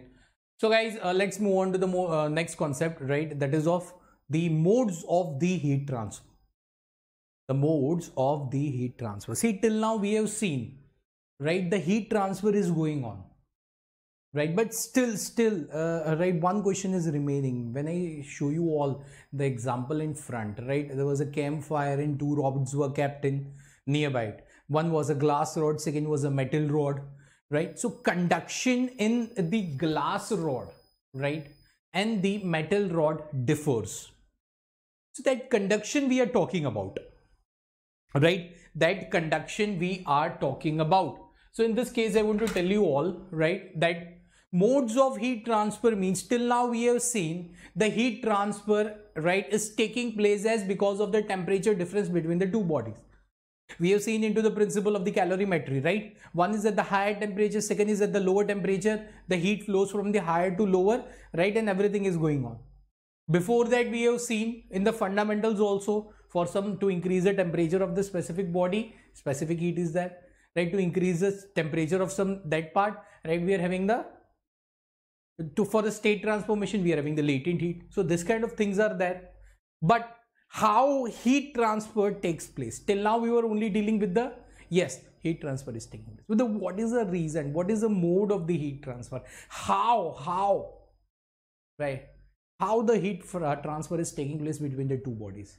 Till now we were moving behind the logic, yes, heat transfer, yeah, there is a temperature difference, so heat transfer is taking place. But with the temperature difference, the mode plays important role. The modes of the heat transfer. Let's see what actual it states. I'm going to show you all an example, one simple example, right? Basically, if I'm talking about, there are the three modes of heat transfer. See, I'm going to write in front of you all, right? So if we are talking about the modes of heat transfer, right? basically, right, three modes of heat transfers are there, right? First one, it is a conduction, right? Second, that is in convection. Third, that is a radiation.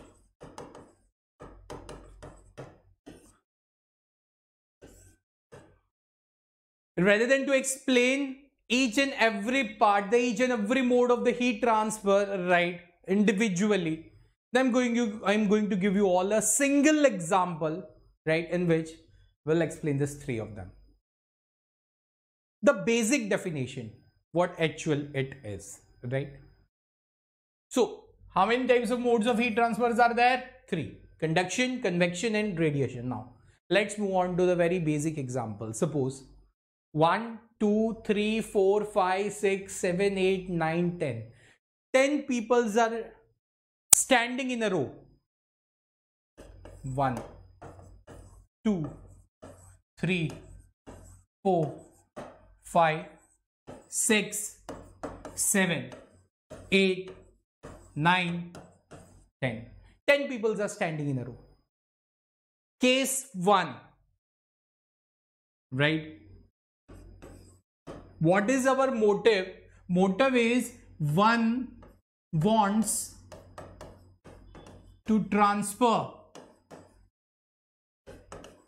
the information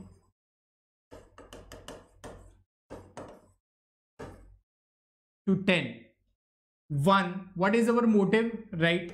One want to transfer the information to 10. The one want to transfer the information to 10.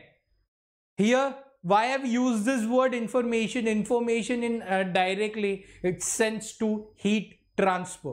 But let us understand this, right, using an example of an information, right? Any kind of the idea exchange is going on, or you have seen this kind of a game that is named as communication gap, right? Generally in corporates, while induction training is going on, right, while you are an intern or training is going on, so this kind of the communication gap game is always played in all of those companies, whether it is related to any company, it is related to any field, either it is a finance or blah blah anything, right? This communication gap game is always played, right, especially to the interns who are new in this field, in the corporate structure, right? So one wants to transfer the information to the 10th. Case 1, what he will do? 1 will transfer the information to 2, 2 will transfer the information to 3, 3 will transfer the information to 4, 4 will transfer the information to 5, 5 to 6, 6 to 7, 7 to 8, 8 to 9, 9 to 10. So this is the first mode of heat transfer. Like that, we are having an analogy, the first mode of information transfer in between 1 and 10. 1 will pass to 2, second will pass to 3, third will pass to 4, fourth will pass to 5, 5 will pass to 6, like that way it will reach to n. That is the example of conduction. In between, right, whenever you need to transfer the heat, right, in between 1 and 10, always intervening medium is required. Medium should always be there, and whatsoever, if one medium is there, it's okay. If more than one mediums are there, then all will be heated. Best example of the conduction is what? Very simple thing. On a in a gas stove, right, if you're placing a vessel of water, obviously first of all the bottom part of the vessel is going to get heat, right? After that, any person who is going to touch that vessel, obviously you are going to feel the effect of that heat transfer, right? The same, that is a conduction. In conduction mode of the heat transfer, intervening medium is required.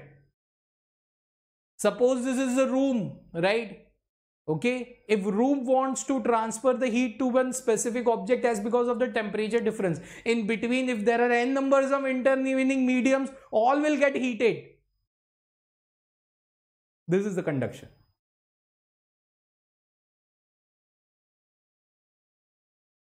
Second way of transferring the information from first person to 10th person. Case 2. Second way of transferring the information from, one will select its most trustworthy candidate. Like as in companies, people used to do like this way. One will select its most trustworthy candidate. Suppose the fifth one is the most trustworthy candidate. So one will select the most trustworthy candidate and that person will transfer the information to 10. This is the case of convection.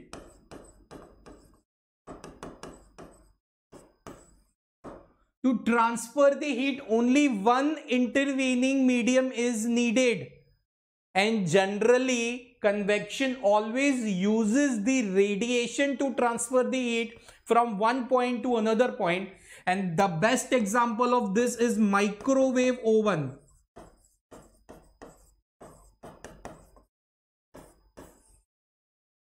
Only one intervening medium is needed. Apart from that, there will be no heat exchange with the remaining one. So the best example, right, to understand the convection is of microwave oven. Whenever we need to cook out bake that food, right, a specific food, we just used to keep into the vessel, right, inside a microwave oven, and we always used to adjust the temperature and the timings. So what does the microwave oven do? Like what does it, what is an actual phenomena going on in behind? Microwave oven wants to exchange the heat, right, between the surrounding and that food. So what it will do, it will use the, in another sense, not exactly in between the surrounding and the food, but the main purpose of the microwave oven is to bake the food. So what it will do, it will use the radiation, the another single intervening medium, right? Okay, and it will try to bake a food by creating that artificial environment nearby it. And so that is how the heat exchange is going on. So that is the second mode of the heat transfer, that is convection. Now, here comes an error. The first person trusted most on the fifth and passed on the very confidential information right to 10. But this time, the fifth person betrayed the one. The fifth person betrayed the first. He broke his trust. So at that moment of that time, the first person decided. First of all, he tried from every concerned person, from every intervening medium to pass on the heat so that the final information can reach to the end. But it got failed. So he selected, in the second case, he selected one trustworthy person and tried to pass on the information at the end. He also betrayed, the trustworthy person also betrayed him. Now he decided, now he want to transfer, right, without any help of any concerned person, right, he want to transfer the information by his own. So in that case, what he did, case 3, without any use of intervening medium, one is passing its information directly to 10. Without any intervening medium, right, one is passing information directly to the 10. That is an example of the radiation. No medium is needed. Radiation can transfer, radiation can move on in any medium. They are nothing else but a light rays. Some are visible, some are not. Right, everything, it is all the part of the spectrum. Right, okay. Some are visible, some are not. Lots of things are there related to the radiation. So this is a one common example that is explaining convection, conduction and radiation. Conduction, see, what is our motive? One needs to transfer the confidential information to 10. The first mode of heat transfer, he will transfer to 1, then to 3rd, then to 4th, like that way it will reach up to 10, that is conduction. The second mode of the heat transfer is convection. First will select any trustworthy person among all and will tell him, right, to transfer the information up to 10. Only one intervening medium is required, and in maximum number of the cases, the light radiations, the light rays are used as an intervening medium. The third mode of the heat transfer, first will select none among the entire group and he will directly pass on the information to the 10th. No intervening medium is required, and that is the radiation. Hope so, students. These examples might help you a lot in understanding the terms. Right? Now, let's move on to the next part. Let's move on to the conduction.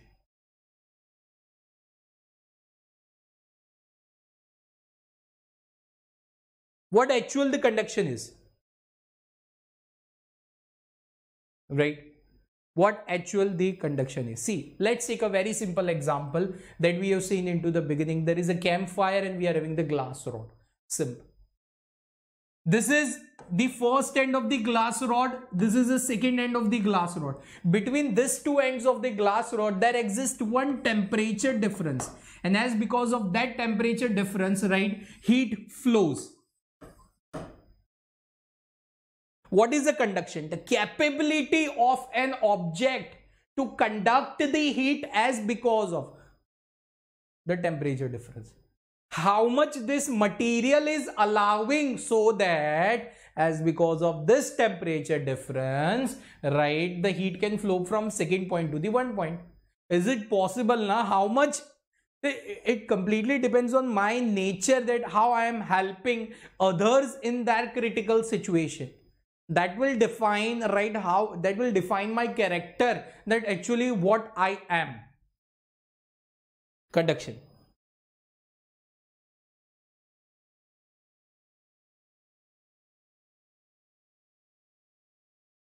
Right? Conduction. We have taken the example of the glass rod and metal rod. Right? It is easy. Metal rod is easy. Metal rod is highly capable, right? Okay, it is highly conductive, like the conductivity of the metallic rod is high as compared to the glass rod. Whenever there exists a temperature difference between the metal rod and the glass rod, obviously the metallic rod is going to conduct the high heat as compared to the glass one. Why is this so? It completely depends on the concept of the thermal resistance that we are going to discuss within the few minutes. But before that, let's discuss, right, the concept of the conduction and the rate of the heat flow, right? Okay, so the conduction states how material is capable for heat flow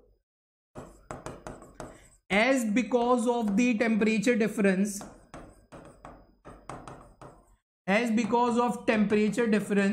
right, between its two ends.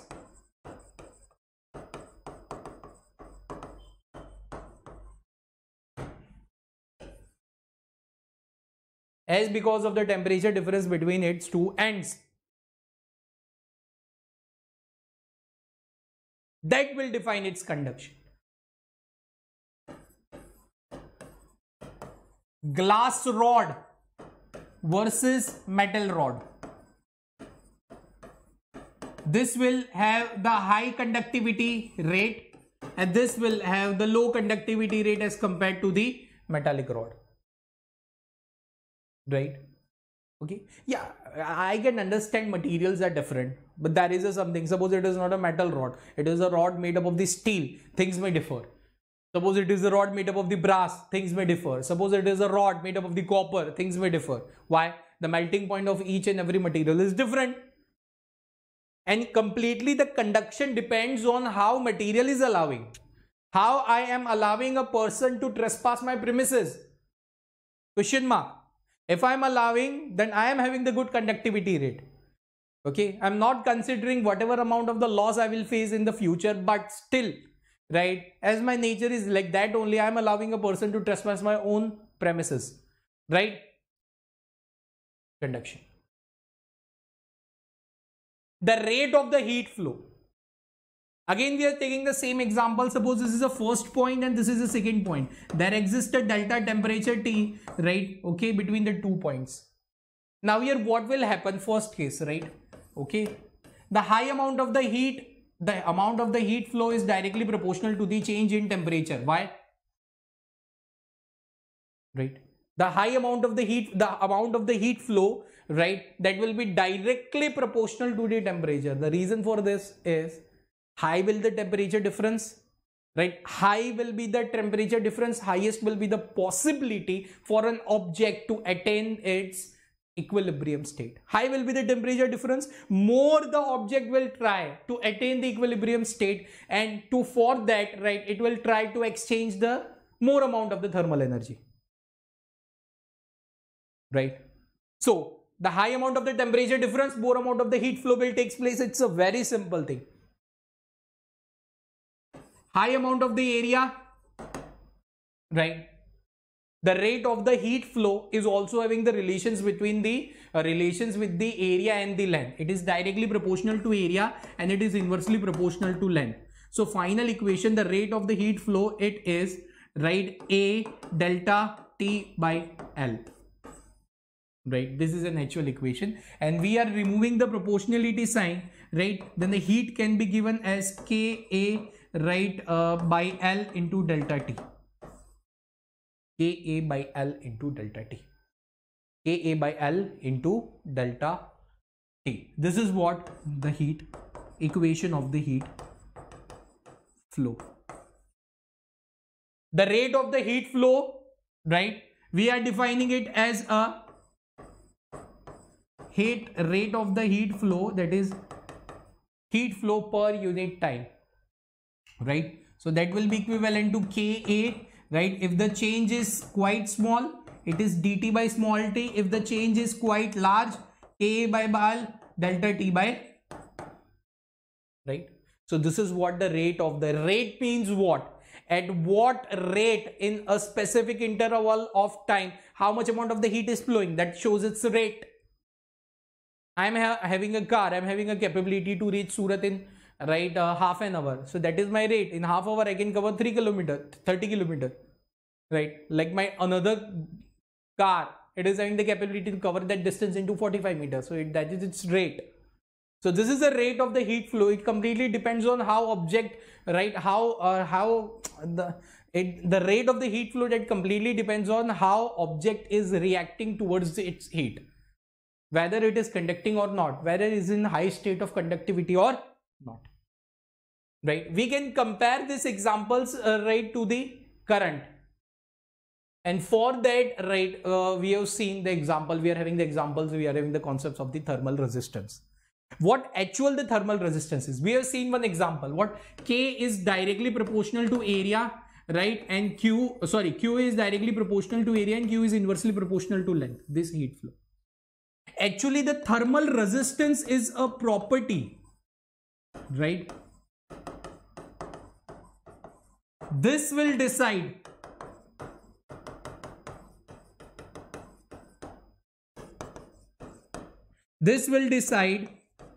whether the object will conduct heat or not.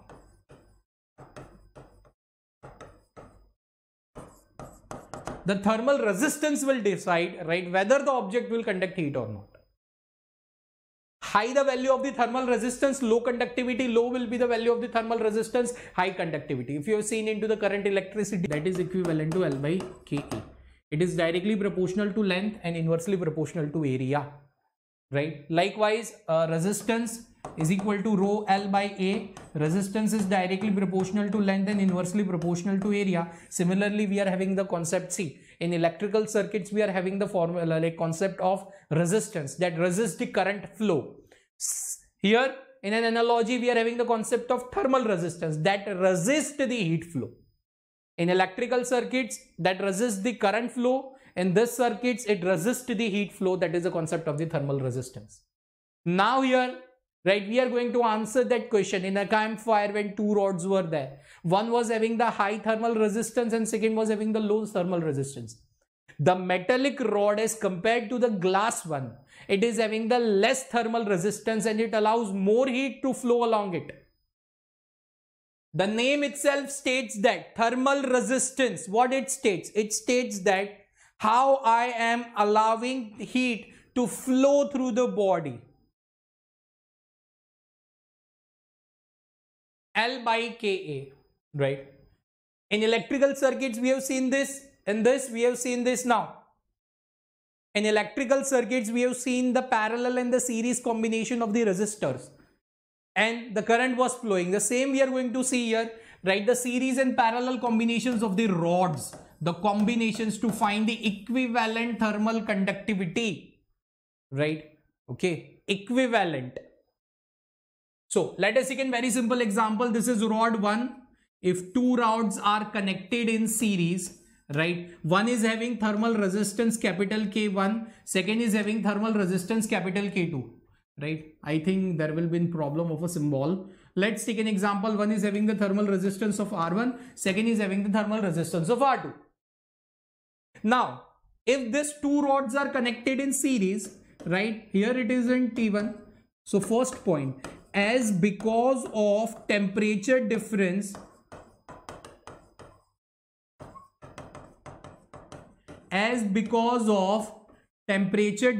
between two, right, that is T1 and T2, as because of the temperature difference between two, that is T1 and T2, obviously heat flows. Now when these two rods are connected in series, one junction temperature is produced, right? Now how we are going to calculate the equivalent of this? Okay, now in series, just keep one thing into the mind. When two rods are connected in series, rate of heat flow among the rods is always same.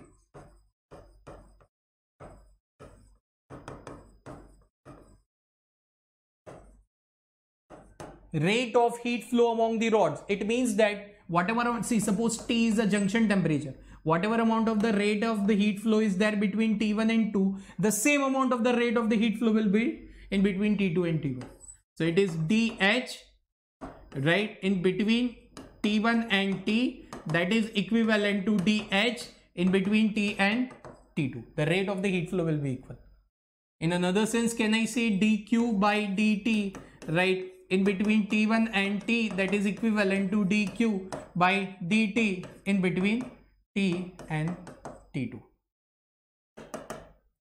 Replacing the values, right, okay, replacing the values, we are able to calculate the junction temperature, right? So first the calculation of the junction temperature, and then we are going to calculate the K equivalent, right? So here the junction temperature, it is defined as K1 A1 by L1, temperature difference T1 minus T, K2 A2 L2, temperature difference T minus T2. Using this formula, we can calculate the junction temperature. We can calculate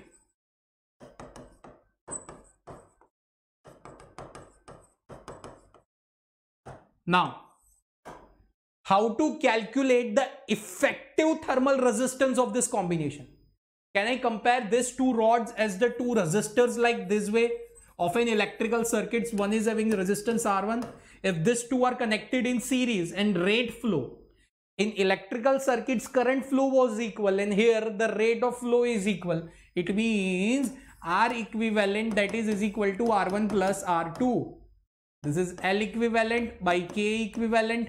A equivalent, that is L1 by K1 A1 plus L2 by K2 A2.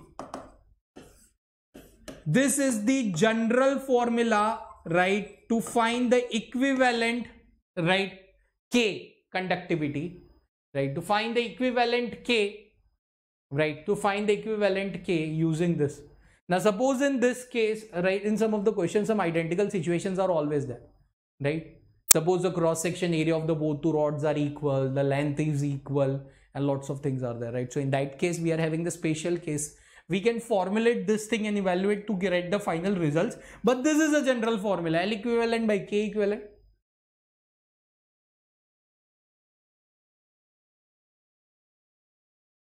Right.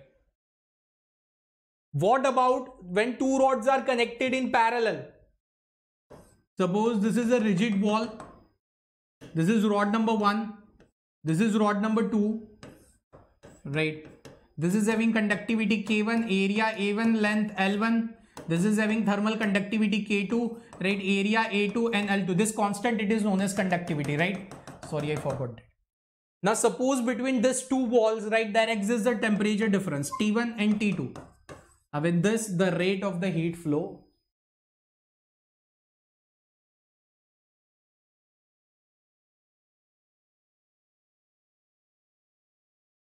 now here the temperature difference is same, right? The delta T is same for both of the rods, right? Delta T is same for both of the rods. And if you want to calculate, right, see, according to the concept, if they are connected in parallel, then 1 by R equivalent, that is equal to 1 by R1 plus 1 by R2. Now, the concept of the thermal resistance states that its formula is L by K, where K is a thermal conductivity, right? Replacing this, we are getting K equivalent, A equivalent, whole divided by, right, L equivalent. K1, A1 by L1.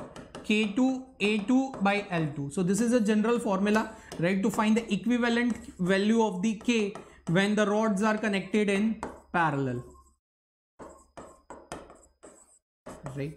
Equivalent value of the K when rods are connected in parallel. So here we are having the two cases, right? First, we define the rate of the heat flow, right? After that, we define the thermal resistance. After that, we have seen the two concepts, one that is in series and second that is in parallel. Now, conduction is right, limited up to this much part only. In this, lots of the question variations are there, right? The foundation part is that much only, right? The foundation part is that much only. Now there are some basic laws and formulas. See, this chapter is quite easy. Maximum direct formula based questions are there. Whether it is related to the conduction, whether it is related to the radiation, or it is related to any expansions of solids or anything. Some of the formulations are there. And so first of all, rapidly we are going to see, right, there are 3 to 4 laws. 3 laws are there. 3 to 4 definitions are there in radiations, and things get over. And one concept of black body radiations. If questions come into the examination, is what we are going to discuss within the few minutes after the explanation of radiation, right? Okay, then you will get all of this stuff that, right, when I will discuss this PYQ, right, you will immediately, and then you will have a click in your mind that only the direct formula based questions are coming into this, right, in examinations from this. Now, what is the radiation? As we have discussed, this is the third mode of the heat transfer, right?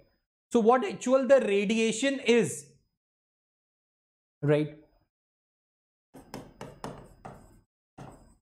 Harmful rays which are not visible from an object but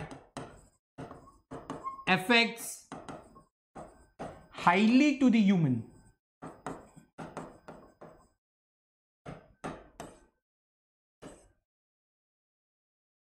Sun. Very harmful rays are coming from the sun, but maximum of the harmful radiations are getting absorbed into the ozone layer, right, that is formed at the top of the earth, right? Any object, right, in an universe, it is having a tendency to emit some light. Some might are releasing the negligible, some are having the high temperature, so they are releasing the high wavelength of the light. Some might be are visible, some might be are not visible, but maximum number of, see, radiations, it means that whatever any object, if it is capable, right, to emit some radiations, right, again, those who are quite harmful for the human health, generally we are defining it as a radiation, right? Now in radiation, right, okay, related to, see, radiation is one of the mode of the heat transfer. Na? In conduction, we saw na, how heat transfer is going on, right? We saw the rate of the heat transfer. We saw the the thermal resistance part. So in conduction, we saw each and every aspect, right, how the heat transfer is going on. Now we are going to see how heat transfer takes place, right, in the cases of the radiation.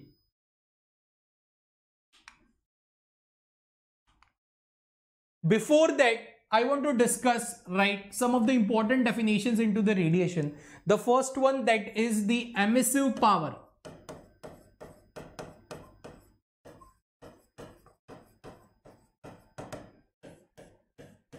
The first most important definition into the radiation. Emissive power states that energy per unit area per unit time, that is defined as emissive power.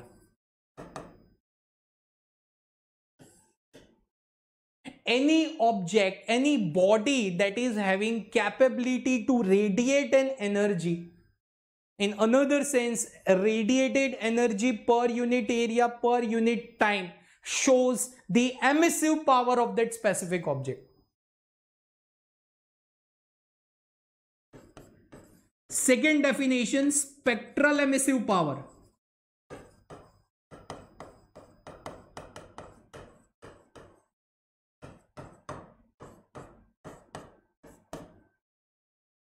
Is it not for sure, right, that every object is having the capability to release the light of all wavelength, right, of an EM spectrum? Some body is having some kind of the limitation. At that point, the spectral emissive power is defined for a specific range of the wavelengths, right? The spectral emissive power is defined as for specific range of wavelength. In another sense, emissive power of specific range of wavelength per unit lambda. In another sense, if you want to understand into the quite simplified form, spectral emissive power is an emissive power of a specific wavelength of a light, or a wavelength of any, right, wavelength of a light rays or any rays which is not visible, right?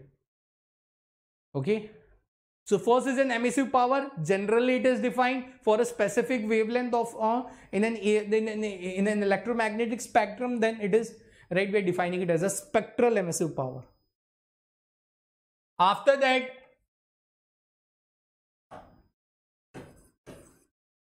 right, comes the emissivity.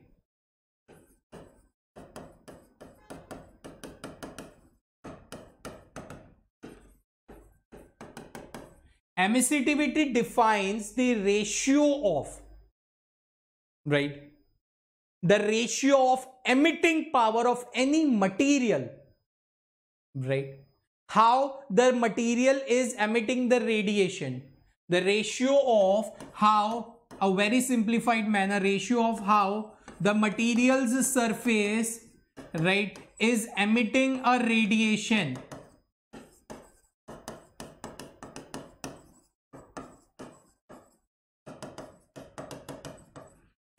to, right, the emission, or you can say to the right, a perfect emitter.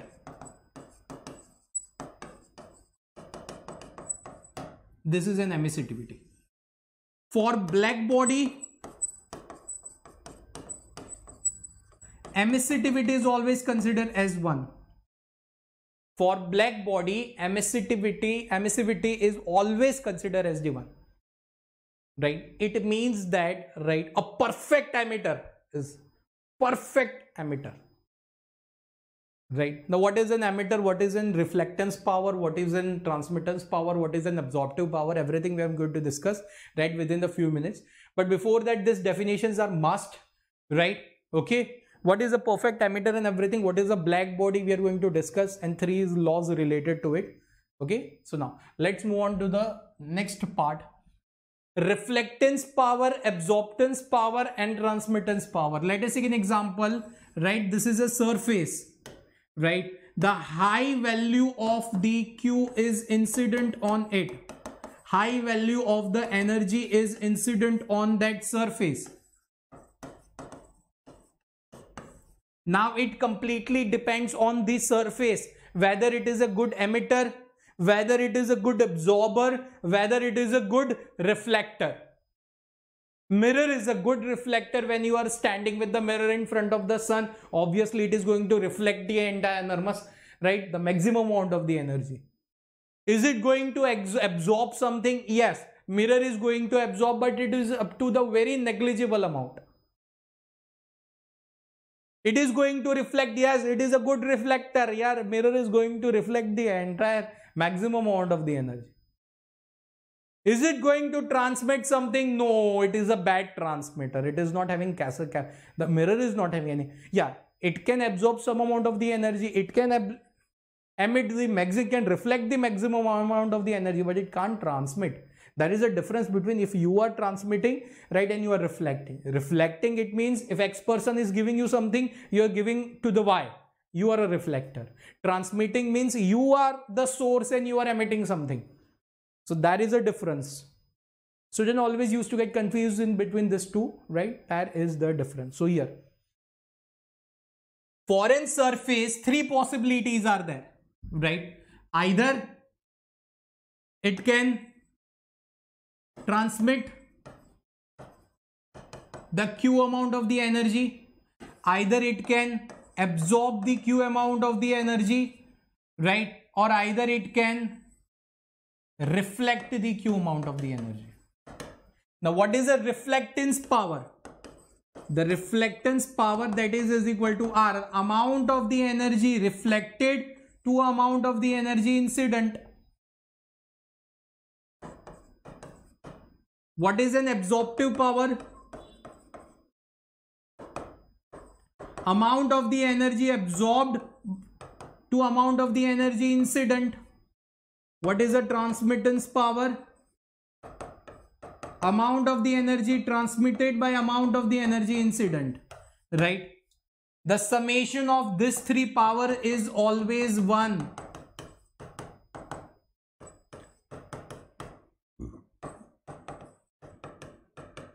The summation of all these three powers is 1. You can see there are some radiations that are incoming from this, right? And slowly things are getting, right? Some of the part is getting refracted. See, right now we are not moving on to the refraction, scattering and all of this. Now, from the radiations point of view and from this chapter's point of view, whatever it is needed, we are going to discuss that part. Some amount of it is transmitted, some amount of the things are, right? Okay, some amount of the thing is reflected and some amount is absorbed, right? Now with this, right, we are having the three important stuff. The first one is a Stephen's law. Before that, let's move on to black body. You all are aware of, right? Black body, I don't think, right, we are going to waste the time using, right? We are not going to waste the time, right, on the discussions of the black body. Right? Black body you all are aware of. Now, what does the Stephen's law states? The emissive power of any material surface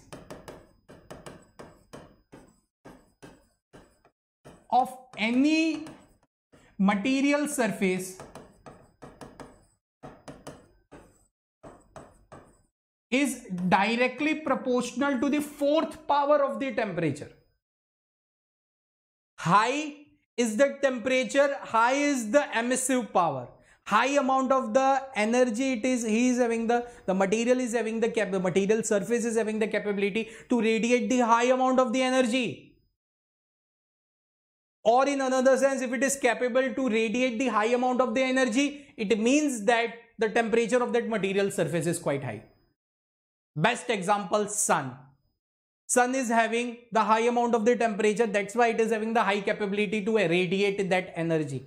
And that's why, right, sometimes in some of the theoretical aspects we are comparing, right, the sun not as a perfectly black body but as a black body, because for a black body, right, for a perfectly black body, emissivity is always 1. So what does the Stephen's law states? It states that the emissive power of any material surface, it is directly proportional to the fourth power. So can I say emissive power is directly proportional to the fourth? Removing to the proportionality sign, we are getting one constant, right? And that is the Stephen's constant. But first of all, let's replace this formula. So here it is energy radiated per unit area per unit time, that is sigma T to the power 4. So here can we say the energy radiated, that is equal to sigma A T to the power 4. Now this is energy radiated per second.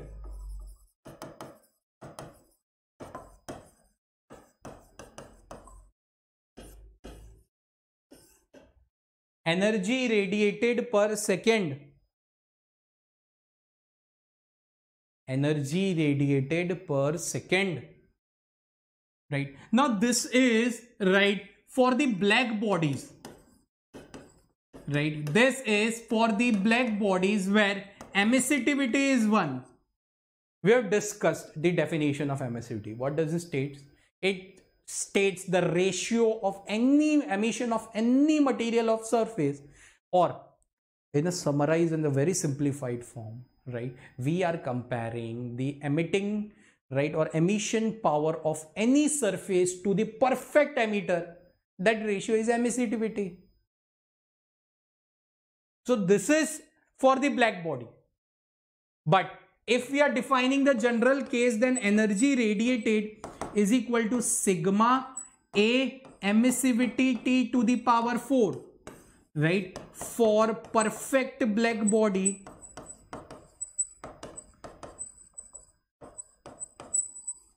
emissivity is 1. For perfect black body, emissivity is 1. Then this is all about the Stephen's law. Right? This is what all about the Stephen's law. So the value of the Stephen's constant is sigma is equal to 5.67 into 10 to the power minus 8 SI. Okay. So this is the Stephen's law. Now after this we are having the Wien's displacement law, right? Okay. It tells us, suppose if we are talking about any emitter, right, having the surface temperature as T. If we are talking about any, right, temperature and then an object, right, that is having the capability to emit the radiations, right? Okay, so that is having the surface temperature T. What does this Wien's law tell us, right? It tells us the wavelength emitted from the surface is inversely proportional to surface temperature. The high will be the surface temperature, the less value of the lambda in then EM spectrum will emitted. The high value of the surface temperature, the less value of the lambda, right, will get emitted. The low value of the surface temperature, right, the high value of the lambda, it might be possible that it can be visible. Right. Removing this proportionality sign, we are having V by T. Okay, this is nothing else but a Wien's law. The direct formula based questions are there, right? Direct formula based questions are asked in this. And yes, about the value of the, right, about the value of this B, then it is B is equal to 2.89 mm dot Kelvin. Approximate it is equivalent to, right? Now this is only the part of the radiation is, and now let's see some sums related to it, and finally we are going to revise this stuff. Okay, the power radiated by the black body is P, and it radiates the maximum energy at wavelength lambda 0. If the temperature is body is now changed so that it radiates the maximum energy of the wavelength 3 by lambda 0, then power radiated, it becomes NP, right? Okay, see, it's very simple thing. We are using this question is asked in NEET 2018. Okay, we need to find some relation between the energy and wavelength. In another sense, this question is a combination of Stephen's law and Wien's displacement law. Energy is directly proportional to T to the power 4, right? Similarly, temperature is inversely proportional to lambda. So in another sense, energy is inversely proportional to lambda to the power 4. Can I say E1 by E2, that is equivalent to lambda 2 by lambda 1 whole to the power 4, right? Okay, so here the power radiated E2, that will be equivalent to 256 by 81 of E1, and comparing this to N E1, we are having the value of N as this way, see, right? Replacing this value, first we are going to replace as lambda 0, and 3 we are going to replace it at 3 by 4 lambda 0. right? Okay, 3 by 4 lambda 0, right? 3 by 4 lambda 0. Okay, you can see directly formula based question is there. Let's move on to the next question. Two rods. See, now this question is based on the conduction and this is asked in NEET 2017 paper. Two rods A and B of the different materials are welded together as shown into the figure. That thermal conductivities are K1 and K2. The thermal conductivity of the composite rod will be parallel connection. See, this side temperature is T1, this side temperature is T2. See, direct parallel connection it is, right? So in parallel connection, if I'm talking about the thermal resistance, it is 1 by R1 is equal to 1 by R equivalent, that is 1 by R1 plus 1 by R2, right? I'm talking about the thermal resistance. Replacing the value, it is K equivalent, A equivalent by L equivalent, that is equal to K1 L1 A1 by L1 plus K2 A2 by L2. Now see, length of the both composite rods are same, and if they are connected in parallel, then L equivalent is also equivalent. So it is going to be same. So this is going to be cancelled, right? Now we are having K equivalent, right, into A equivalent as K1 A1 plus K2 A2. Now area will be twice of the individual. This is A, this is A. Area will be twice of the individual. So can I replace A equivalent as 2A into K equivalent, that is K1 A1 plus K2 A2. Then this A is going to cancel. Then we are getting the value of the K equivalent as K1 plus K2 whole divided by 2. Direct formula based question is asked, and it is recently asked in 2017 paper. Past 5 to 7 years paper plays the most important role, because if I'm talking about the NEET level of question, then since 5 to 7 years it is changing rapidly, drastically it has changed, right? Before 2017 we were not expecting the questions of calipers and screw gauge from units and measurement, but this time we are having, right? This time we are having. So lots of differences are there, right? Now let's move on to the next question. A spherical black body, right, okay, within radius of 12 centimeter. See, radius R1, that is 12 centimeter, radiates a power of 450 watt. Direct formula based question from NEET 2017, right? 450 watt power at 500 Kelvin. T1, that is equal to 500 Kelvin. If the radius is halved and temperature is doubled, radius is halved, right, temperature is doubled, then the power radiated would be very simple. Power is directly proportional to area T to the power 4, right? So it is E1 by E2, that is equal to R1 square by R2 square, T1 to the power 4, T2 to the power 4, right? So we are having E1 by E2, that is equivalent to, what is the value of R1? R2 is R1 by 2, so it is 4. R1 will get cancelled out and temperature is getting doubled, 2 whole to the power 4. So E1 by E2, that is equal to 4 whole divided by 16. E2, that is equal to 4 of E1, right? Initial power is 450, right? So final we are getting E2 as 1800 watt, right? C is the perfect answer. Direct formula based question, NEET 2017, right? So from this chapter, right, it doesn't mean, right, this chapter is, I'm not saying it is that much easy. Sometimes logical questions are there, but that will come from the graph based question and integration based questions from the thermodynamics. That will come from this chapter. Direct formula based questions are there. A black body, okay, this thing you can do, right? It's phase 1. This is a homework from my side. You can answer this question right beneath the video and to the comments. A piece of the iron is NEET 2013, a theoretical based question. A piece of iron is heated in the flame. It first becomes dull red, then becomes reddish yellow, and finally turns to white hot.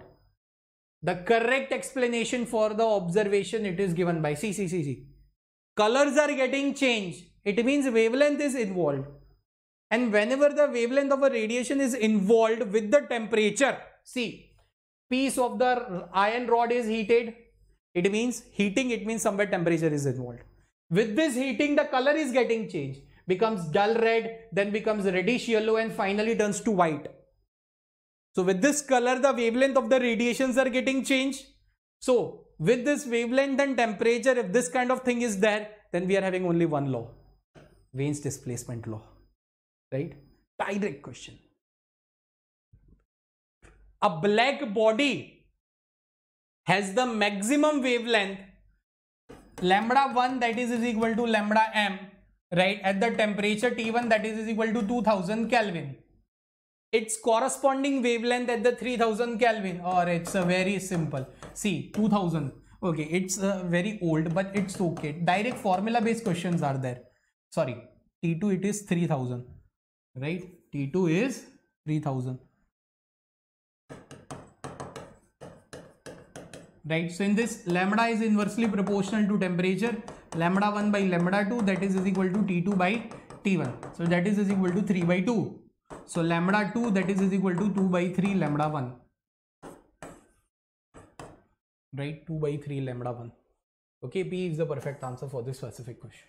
Direct formula with direct use of the Wien's displacement law. This thing you can do. This is a homework from my side. Now we are going to see one sum related to the composite rods. This is also you can do. Okay. Consider the compound slag consisting of the two different materials having the equal thickness, right, and thermal conductivities K and 2K respectively. Okay. This thing also you can do. It's not a big deal, right? Yes. Right, this thing you also can do, right? It is not a big thing. Okay, now so let's move on, right, to the next part, right, of Newton's laws of cooling, right? Newton's law of cooling.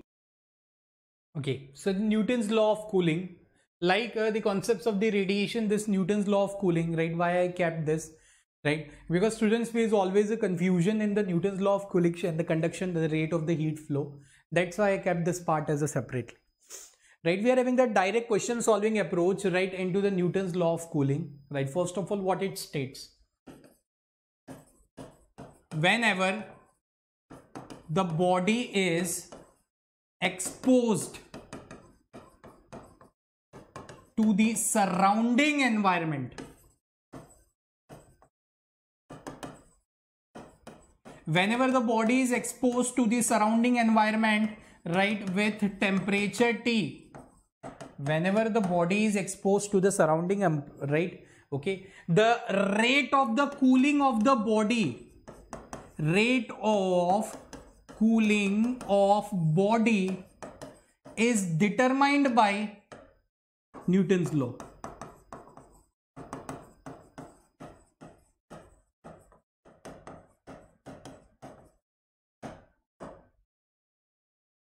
Suppose if we are having the hot cup of tea and we are sitting in the in the balcony side area, right, and having a view also, and having this sip of a tea. So at that point, this body is exposed to the surrounding environment with the temperature T. In that case, body starts emitting the energy and cools down. So in what time, how much amount of the energy it is released, and how the body is getting cooled down when exposed to the surrounding environment. This rate of the cooling is defined, right? It is given by the Newton's law. Temperature decrease, see, temperature versus time graph, right, for the Newton's law of cooling like this way, right? It never touches to zero.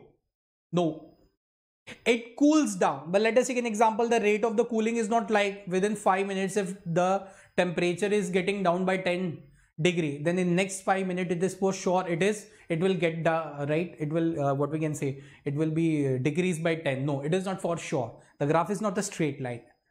The rate of the cooling of a body exposed to the environment is not uniform.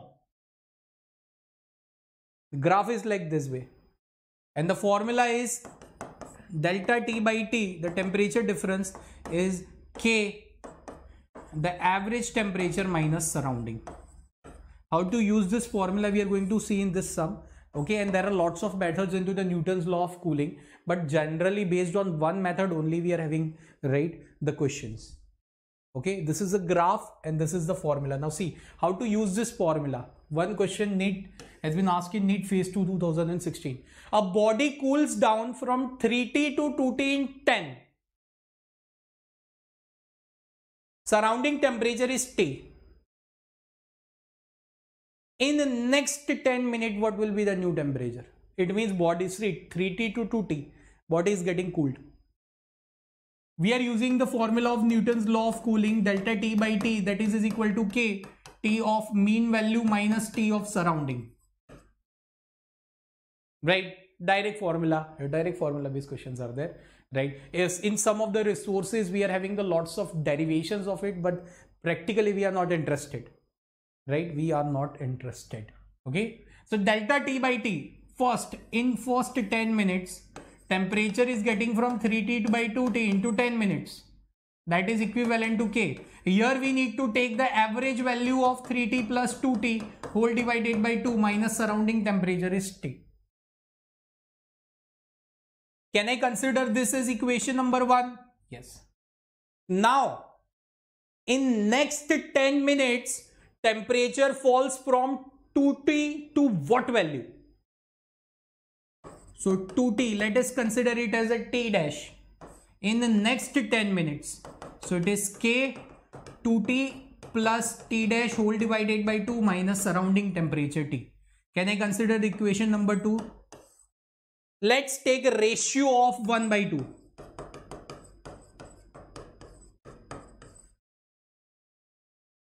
So we are getting T whole divided by 2T minus T dash, that is equal to, right, 5T, right, the 3 plus 2, 5T minus 2T. So that is equal to 5T minus 2T whole divided by, okay, T dash.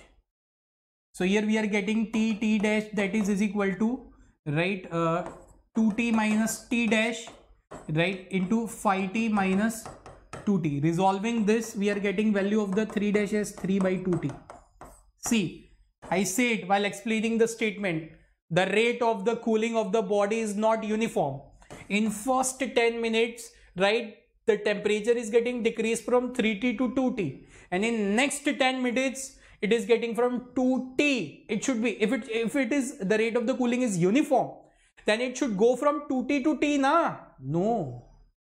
From 3T to 2T, now 2T to 3 by 2T. It's 1.5T. Right? Now slowly again it will get decreased. It will be not exactly nearly to 0. No. It will tend to 0 but not exactly equivalent to 0. Certain quantity of water, see, it cools from 70 to 60 in first 5 minutes. And from 54 and to 54 in next 5. And temperature of surrounding is direct formula. 70 to 60 in first 5 minutes. So that is K 70 plus 60 whole divided by 2 minus temperature of surrounding. 60 to 54 in next 5 minutes. It's K 60 plus 54 by 2 minus T. Can I consider this as equation number 2? Right? Okay. Ratio of 1 and 2, same process in all kind of the question. Till now, right, there might exist 1 or 2 questions in which we really need to apply the concept. But apart from that, in all of those examinations, only direct formula based questions are asked. So it's 10 by 14 is equal to 130 by 2, that is 65 minus T whole divided by 114. Right, 65 114 by 2, right, minus T. Okay, so it is 57, right, minus T. Right, by resolving this you are getting T as 45 degrees centigrade. Approx it will be equivalent to 45 degrees centigrade, right? Nearly equivalent to, okay, direct formula base. And third question, it is homework from my side.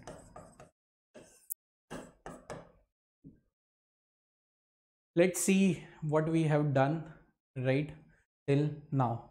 Okay, let's see what we have done till now. Okay, so this chapter is about to end. Okay, we started in heat transfer. We saw some topics. First of all, we started with the flow chart. We moved on to the fundamentals. Then we moved on to some of the fundamental definitions related to it. Then we moved on to the formulas and the concepts of the faulty thermometer, right? Some sums related to it. Slowly we moved on to the temperature versus time graph, and then principle of the calorimetry, some sums related to it with the Joule's law, right? Okay, and after that slowly we moved on to the expansions into the solids, like linear expansions and everything, and some sums related to it we saw asked in NEET examinations in 19 and 16 papers. And then we moved on to the mode of the heat transfer, moved on to the conduction, concepts of thermal resistance, radiations, and some saw laws related to it, and some sums, and finally a different aspect of Newton's law of cooling, right? Okay, so guys, yes, this lecture ends here. Okay, now it's time to go, right? Again, we'll come back with a new topic, that is thermodynamics. So students, this is Indrajeet Singh signing off from the desk. Bye bye, Sat Sri Akal, and Namaste from my side, Bachari. Bye everyone. Stay at home, stay safe, stay healthy, take care amidst the pandemic. Bye everyone.